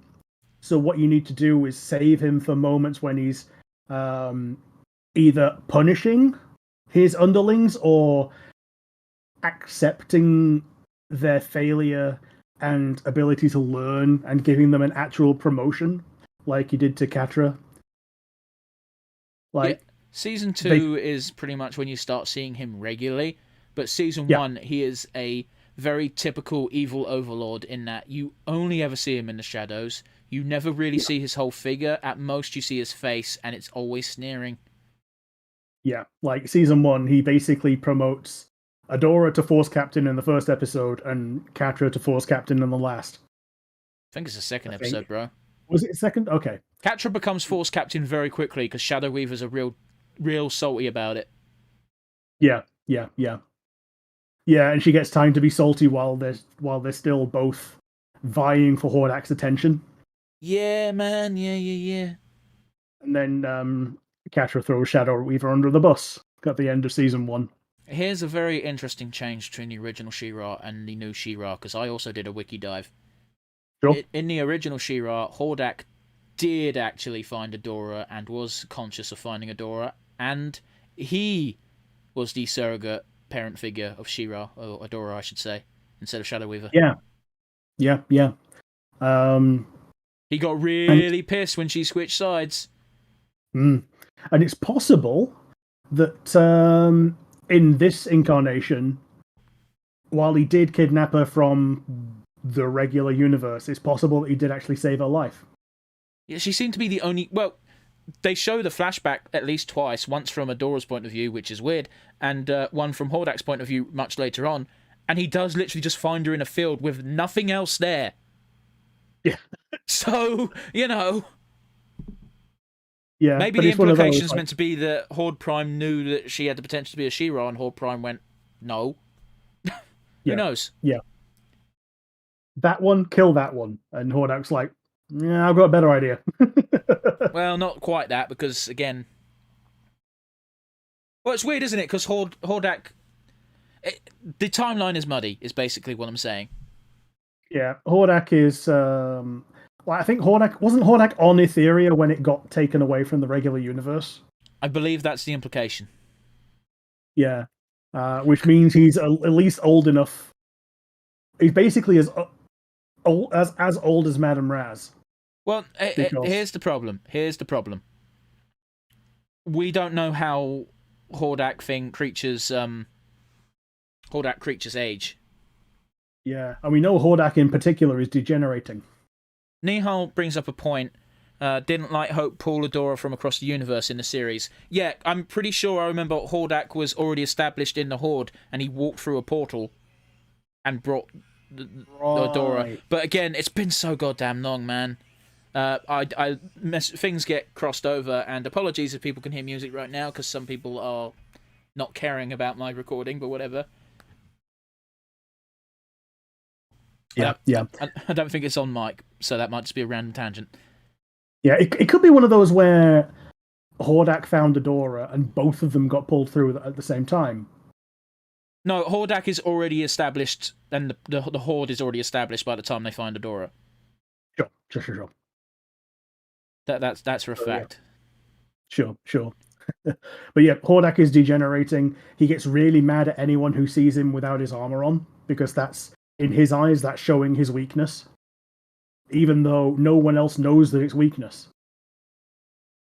Yeah, he gets a much more obvious weakness later on when Entraptor improves him, but the power source is a giant glowing crystal that is obviously a weak point in any video game.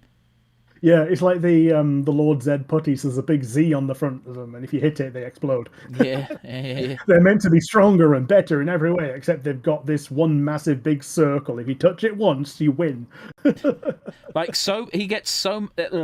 if you hit this weak point, his nerf is so strong that Catra beats him. Yeah. Great time to take a drink when neither of us are talking. Yeah, I'm sorry, I got really dry in that moment. But yeah, there's not a great deal to say about Hordak until it becomes Horde Prime time. So we'll circle back to that in a little bit, if that's okay. Well, like the only thing to discuss really is the budding. Again, we get to see this friendship, this weird friendship between Entraptor and Hordak, and Hordak actually feels incredibly betrayed when Catra tells him the lie, but he doesn't know that Entraptor, defected. Yeah, and after he banishes Entraptor to Beast Island, the imp comes and trolls him just by going, Entraptor. Yeah, the imp's a dick. Yeah. Normally it's in service of Hordak, but on that occasion it's just to piss him off. Yeah. But I think part of it is the imp is like, I also miss this person. Maybe so. Eh. But yeah, it's when he goes back to Horde Prime, he's searching for approval. Validation. Yeah. Approval, validation, and just the acceptance that he is a person. And Horde Prime goes, why would you want to be a person? Horde Prime...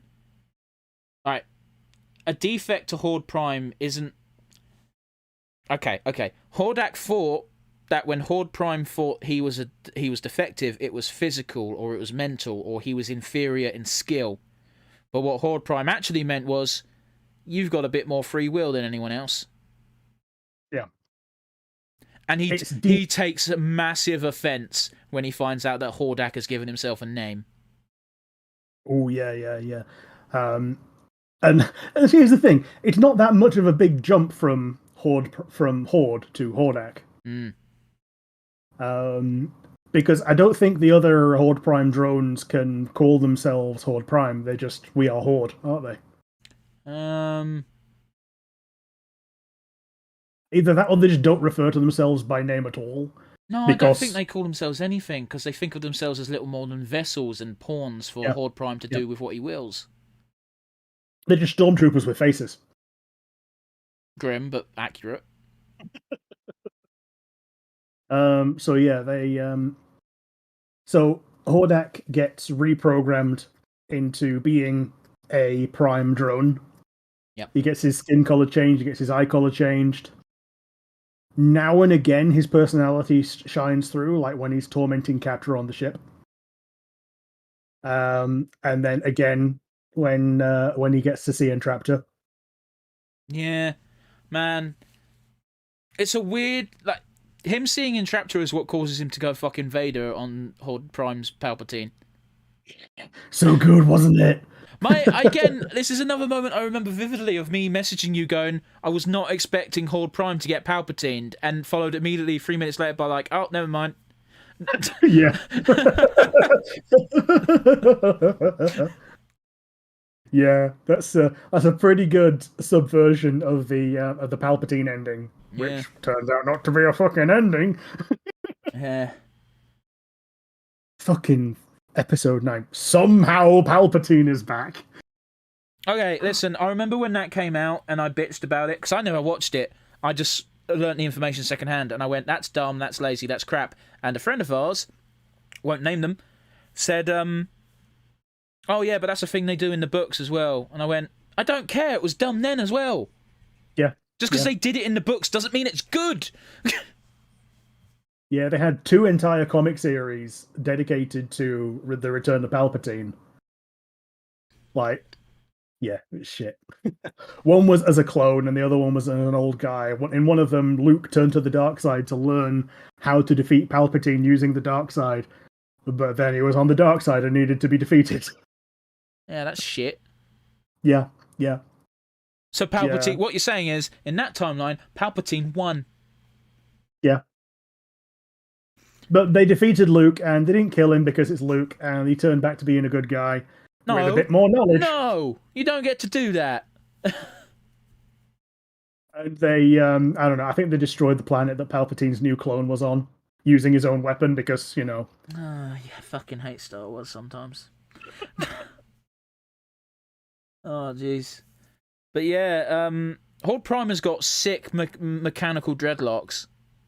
Yeah, he does. They look really cool. Yeah, it's like a Mecha Knuckles. It's great. And I'll be honest with you, they're using the fact he doesn't turn up till season 5 is great, because not being familiar with the source material, I didn't fucking expect this. No, I didn't know that there was another Hordak outside in the universe that was more Hordak than Hordak. My days. He does the thing. Do you remember what I told you about Jake the Snake? Probably, but say it again for the viewers. That's a no. Jake the Snake was a great heel in wrestling, and he used to always say the same thing, and that is, if you're being the heel against a Hogan or a Warrior, or pick a good guy, they're shouting, they're roaring, they're telling you what they're going to do, and they're telling it with energy. And what I do is when I do a promo, I go quiet, and if people shut the fuck up so they can hear me, and every single time Horde Prime talks, he never raises his voice. Absolutely. And the couple times he does, it's fucking terrifying. Yes. It's like, it's a similar thing, but we've got some family friends who were raised as Not Mormons, the useful one, Methodists. The useful one. Okay. The ones who are not cultists, the Methodists. Okay. Sure. And they don't swear at all. But when they do, yeah, it's like when someone huffs and chuffs all the time, it loses all meaning. But when someone just says, "You piece of shit," after 16 years of not swearing, you believe it. You actually did tell me this story before, but it was slightly different. You said it was a college professor. Oh yeah, that was another one. The one of the lessons that I learned from the English guy was swear well. You said something along the lines of, you can say fucking and chuffing. Oh, he didn't use the words, but you can say effing and essing and seeing. He did as well. He said he all he was missing was a top hat, basically, because he said, I once worked at Butlins, and the people that worked there said fuck, fucker, fucking, and fuckingly, and those were the only noun, adjective, verb, and adverb that they knew, as far as I was aware, and it lost all meaning. And yeah, so yeah, but you said he followed it up and with something along the lines of, meanwhile, if I point at Charlie and call him a shit, you pay attention or something to that effect. Yeah, this is the lesson that you remember. Yeah. Man, I do remember that the angriest teacher actually never swore. Okay. He did have Tourette's, and he was always shouting, but he never swore. Fair do. But I feel like we've gotten off topic. Yeah, we've got a bit off topic. But yeah, Horde Prime has absolute command of every situation that he's in. Except for that one planet with the panther. Yeah. But we can't talk about that because that's a Catra episode. Oh, we could talk about the panther, but I forgot its name. I don't know its name, but I still think it's just Catra again, so we should probably avoid it. I think its name was Melog. Yeah. Oh well. It's Keylog, but a bit manky. Oh. Yeah. So Horde Prime is one of those where he just wins all the time. Yep.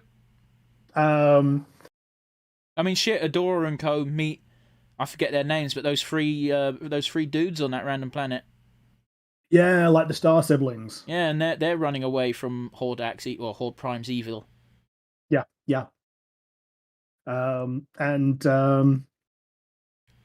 Like the first time that Horde Prime loses in any way is when they make off with Catra. And boy, was that not just pure fucking torture on Horde Prime's part with Adora, with the chipping of Catra and whatnot, and saying, "Oh, this is a good vessel. It'll probably only last a couple of years compared to the others, but it's a good one. Maybe I should take it." Yeah. Nihal says it is Melrog, who is the Panther. Yeah, Melrog, yeah. But yeah, man, Horde Prime knows what he's doing when it comes to tormenting people. Is a problem. Yeah. And like we say, the only two times that he loses are when Catra escapes, and right at the end. Mm-hmm. Fuck, even then, he's torturing fucking Adora. He lets her have that vision of her happy ending. And at the very last minute, he just goes, "Oh, isn't that cute? Shame it's never going to happen."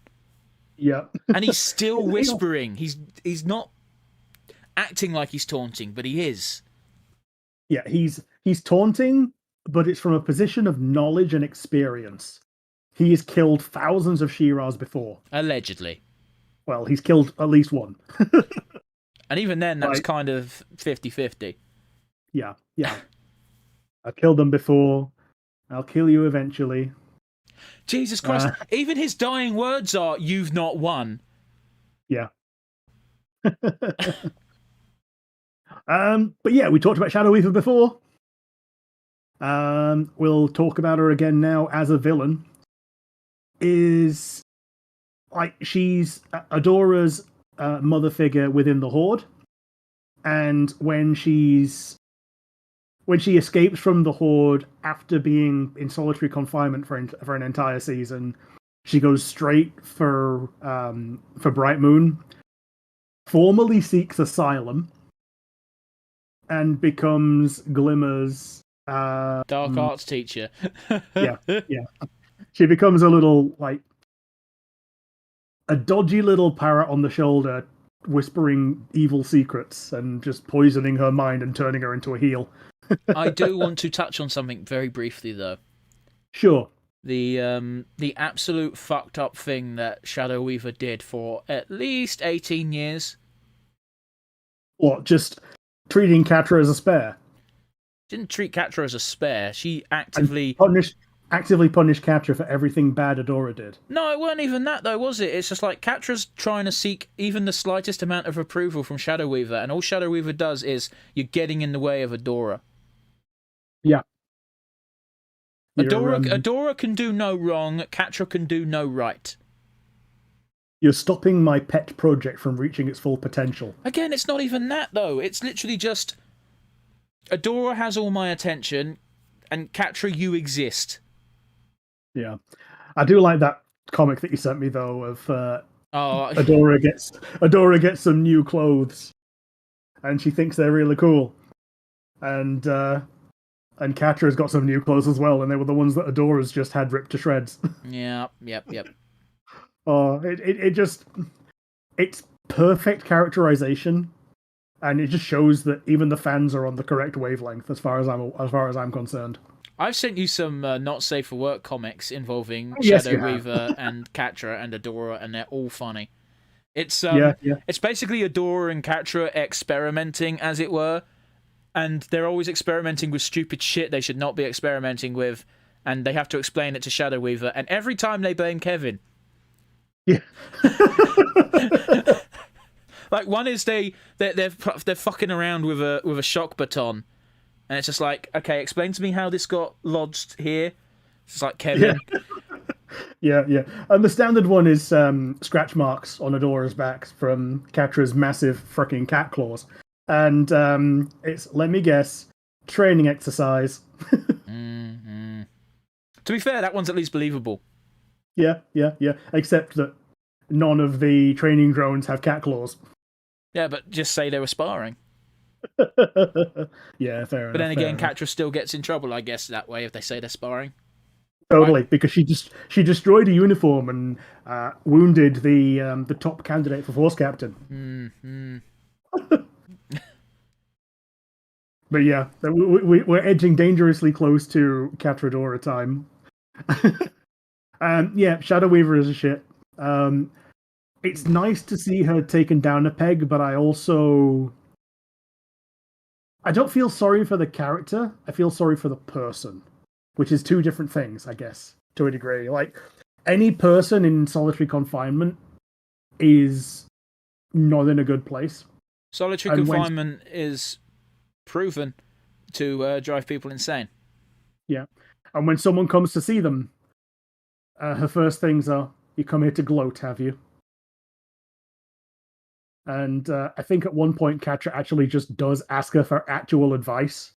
Well, which is one of those things where... Here's the thing, is, again, Catra is doing her best... well, Catra's not even doing her best. I've phrased that poorly. Catra is visiting Shadow Weaver out the kindness of her heart, because she doesn't have to deliver her food. She can get anyone to do that. Yeah. She wants to talk to Shadow Weaver because Catra still sees Shadow Weaver as a mother figure.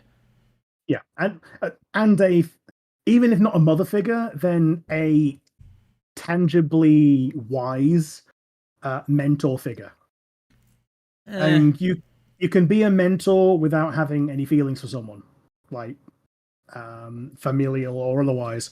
No, I get that, but it's just like it just perfectly encapsulates how Catra, despite everything, respects Shadow Weaver from a certain point of view, and all she wants is an ounce of recognition, and Shadow Weaver knows that. Yeah. So Shadow Weaver immediately just starts playing ball, and you're like, oh, maybe there's going to be hints of redemption here because she doesn't want to end her life in a solitary confinement. No, she's fucking Catra again. Yep. And here's the thing. If Catra came to Shadow Weaver outside of confinement, she still refused to give any information over, even if it's for the good of the Horde. Yeah, because Shadow Reaver's never cared about the Horde, she's cared about her.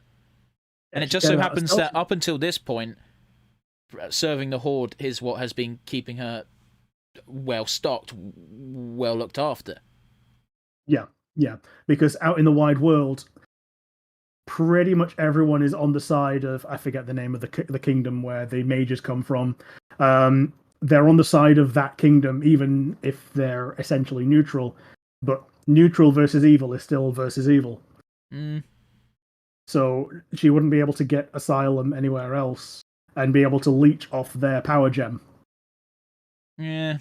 As opposed to in the Horde where she's got the Black Garnet, where she can just go, yeah, give me all your ether,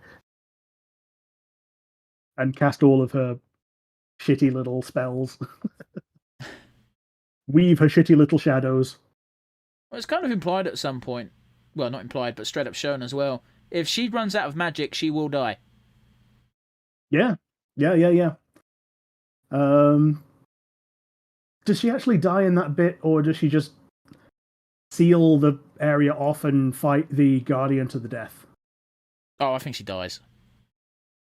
Like, I know she dies, but does she die from the magic overuse, or does she die from the Guardian? It could be either. I choose to believe that she dies from using too much magic, because then it's actually a sacrifice that she has chosen to make, as opposed to, I'm just going to seal this for a bit and hope that I can make it. That's just my take. Yeah, that's totally fair. Totally fair. And yeah, like we say, at the end of season 5, she makes the sacrifice. After, I think there's one bit where she acts like she's wine drunk when someone's talking to her, which is one of the funniest times you've ever seen her. Yeah, she does, because I think I remember seeing a tweet of saying, she was, not she was drinking wine, but when she's in Bright Moon and out of her confines, she's meant to always be holding a wine glass. Yeah. But they got told, no, you can't do that, so they edited it out so she wasn't doing that. Yeah, but they still made her act like it. Yeah, that's fine. Yeah. Man, what else can we talk about with Shadow Weaver? Other than that she's a toxic piece of shit that's trying to make other people of future generations into toxic pieces of shits as well. Something, she is irredeemable. Yeah. There's not a lot that can redeem someone like that, other than an entire, like, reincarnation, as it were. Okay, like a reincarnation having to start from the bottom. A running theme throughout the show is pretty much every villain has got the same flaw, and that is they were brought up in a way where they were neglected.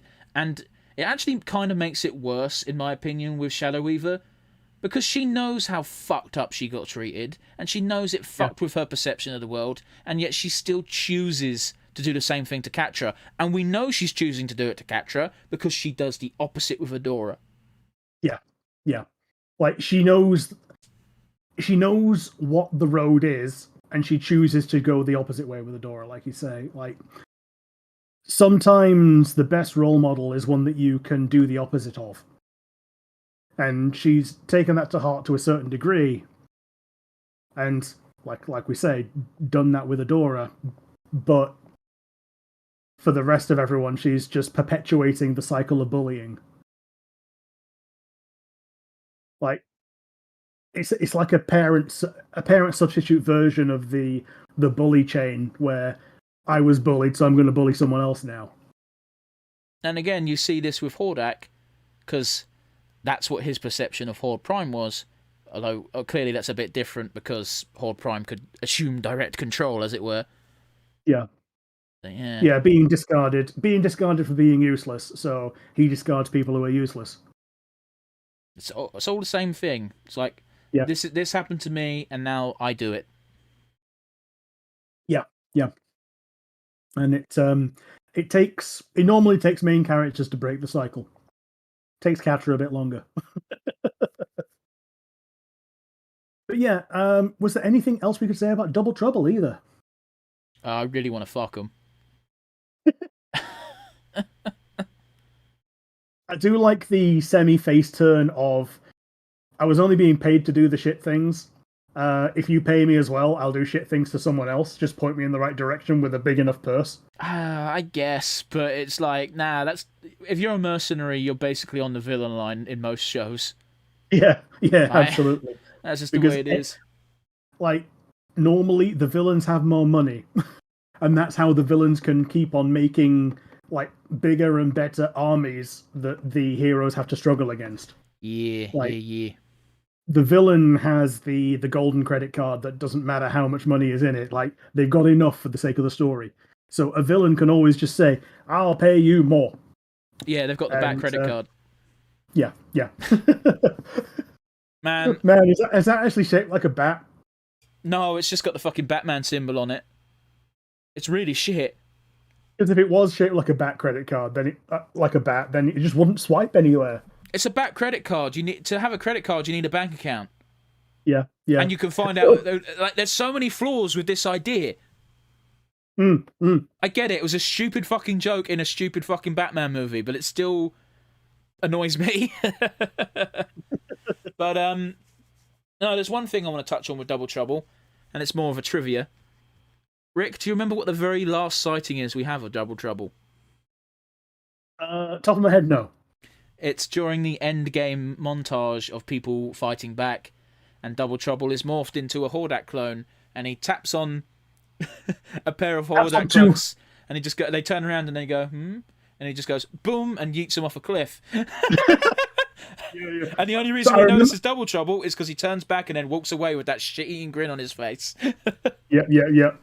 They've got the tail as well, which morphs out whenever they aren't in a tailed form.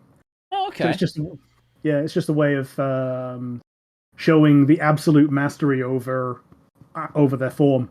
Huh. Because they can even use the tail when they turn into Catra. It doesn't do much. It just shows a bit of emotion. Like Catra does. Yeah. Oh, hello, bot. Yeah, we have a bot. I just decided to tactfully ignore it, but you had to bring it up. That's been here for like 10 minutes.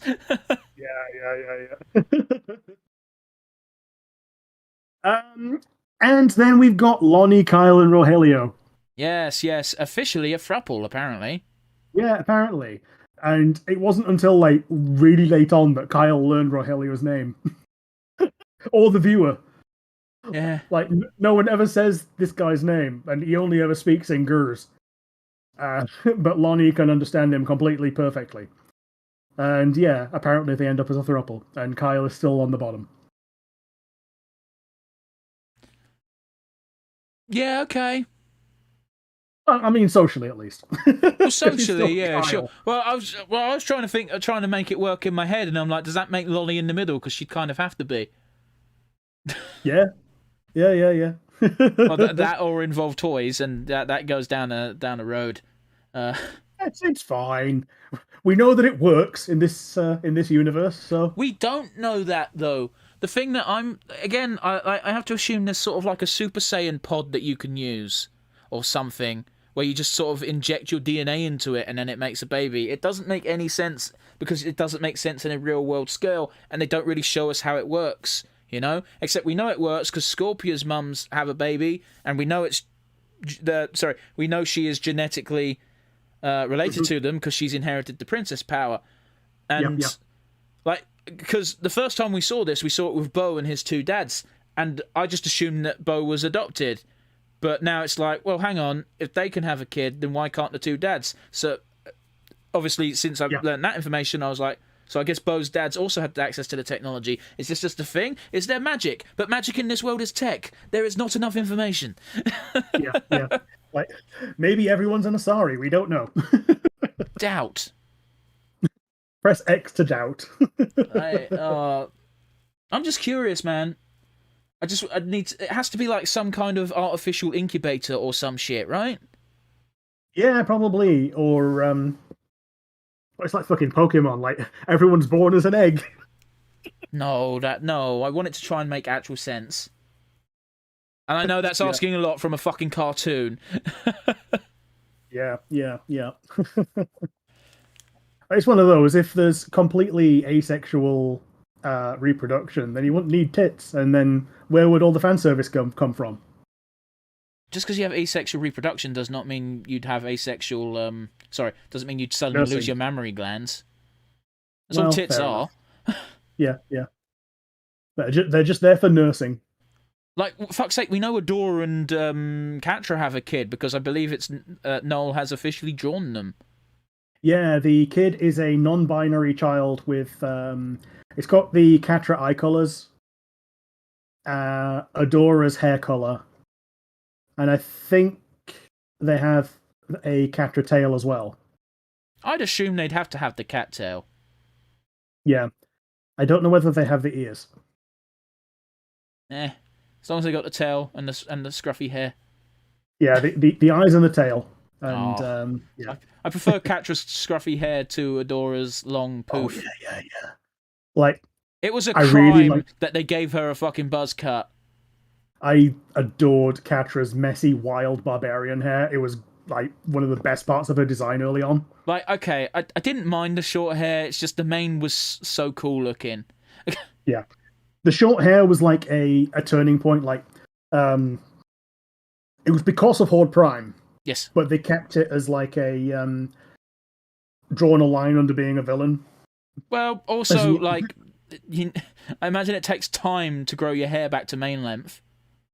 Yeah. Because she kind of has it in the future vision, the mane again. She has longer hair. It doesn't quite look as wild. It's a bit more tamed, but the length and the volume is there.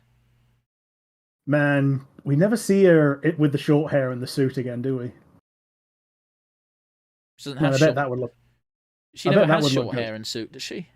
No, we never see her in the suit with the short hair. I bet that would look good. Oh, yeah, we only ever see her in the suit in season 1. Well, we can't. It's kind of a weird suit thing in the flash forward, but yeah. Fair enough. But she doesn't have the short hair, so yeah, not what you want. Yep. And again, we tried to not talk about Catra, but here we are just chatting shit about Catra's hair. But I think that's more or less it, isn't it? Have we missed anyone? Wastelander giant woman. Yes. What was her name? Huntara. Yeah, she was fucking. Oh, she did things to me, man. There was another mercenary captain as well that Catra and Scorpio took the gang of. You'll never be able to defeat me, Lasher. Lasher. And just cut to Catra laughing like, "See, that's your name, really? Okay." yeah, that's your name, really. And then, like, they probably didn't even have to. Did they even show the fight scene, or did they just show them walking away with the jackets on? No, the fight happened, but the fight was very short because Catra just sort of dodged to the left, and then Tongue Lasher ended up in quicksand, and then Catra made it look as if she was going to help him, but she didn't. She just took the whip and then walked away and put the jacket on, being badass. Yeah. And this is the first time we see Catra actually in her element. Yeah, because this is a place where she can just cut loose and be a badass. And it was a time when you could actually see her becoming friendly with Scorpio. Yes. Which was a real shame when it just ended. Well, it ended because she got her trump card. She won. She did something that Hordak didn't expect her to do, which was succeed. Yeah, totally. But fuck that, Huntara, man, them arms. Yeah. I think she was Adora's closet key as well. Maybe so. It's the goo eyes that Adora was making at her. She's a badass, like. And And she's ex-Horde. And she's ex-Horde. Is she ex-Horde? I forgot about that. Yeah. That's how come she recognizes Adora as it. Yeah, isn't she also like a major player in the Perfumer Cactus episode as well? She is. Oh, yeah, because she expects a lot from Perfumer because everyone's talked her up, and then it's kind of what causes Perfumer's meltdown of like, I hate cactus! Yeah. Perfumer's always calm and collected, or puts forth the air of always being calm and collected thanks to doing mantras and meditation. And then most of the time that we actually see her and the episode is actually about her is like, deal. Well, again, man, like Natossa, like Perfumer, you could be the strongest of us if you just had confidence. Yeah, yeah. And that's actually a pretty nice way to round it back to the very last one and the very first one we talked about is Perfumer again. Yeah. We've had a Perfumer sandwich today. Oh, there's a thought. I just saw your face. It's fine. I know I'm a bit of a weirdo. It's fine. The internet has seen weirder than me, sir. Yeah, absolutely, absolutely. It's the fucking hope they have. Shit. We had that conversation the other day. Well, that wasn't a conversation. That was literally me just being like, "Hey, Rick, would you do? You need to go watch episode 5 of our Pokemon Nuzlocke if you want to see what that's about." The stupidity semantics of the sliding scale of X to Y when it comes to fetish artwork. But yeah, I think now's a good time to wind down into our final 3. This is going to be a bit weird, but go on. From the side characters, the ones that we talked about, do you have a favorite moment? Oh, I've mentioned them. I've mentioned a dozen. I'll give it to Perfumers freaking out like any zombie apocalypse survivor would, and being like, "Show us your necks." Yeah. That was pretty top. The threatening bucket, yeah. Again, we're sandwiching the episode a bit because I said that really early on, but hey ho. What about you? What's your favourite moment involving side characters?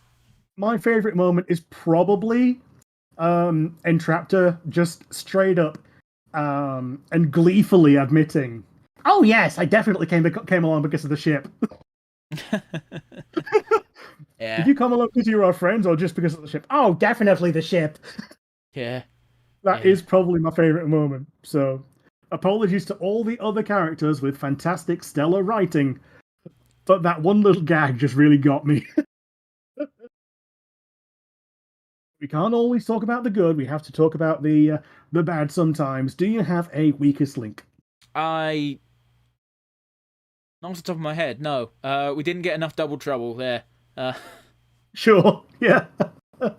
Yeah, if we had Double Trouble from earlier on, then it wouldn't have been a reveal for Flutterina, really. So give us a season 6 or a movie, damn it.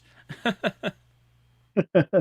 think the standard Netflix is 4 seasons and a movie, and that's pretty much most of what we've got so far.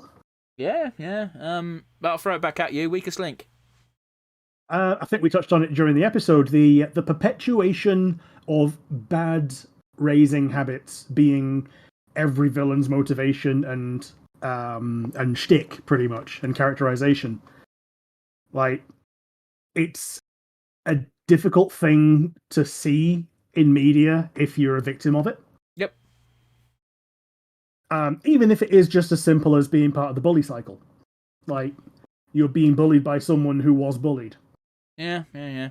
Doesn't excuse it just explains it, and it's a shitty explanation. Yeah. You can have a reason that's not an excuse. Yep. I learned that very early on in school. You can have a reason for not doing your homework, but it's still not an excuse. Yeah. That's not to sweep actual interpersonal relationships as being on the same level as, not doing your homework. But yeah, it's a similar analogy, just taken to an actual massive personal extreme. But yeah, we do like to end up with our MVP award. So, from all of these side characters, do you have an MVP? It's a tough one, really. Because even though we're... Oh, fuck, I don't know. I really like Double Trouble, but I don't think they're MVP worthy. I'll give it to Entraptor, I think. Sure. Yeah, because she does a lot that actually facilitates a good end game. Like, every time she's on screen, I'm entertained, and she's just so adorable. Yeah. Also, she's like 21.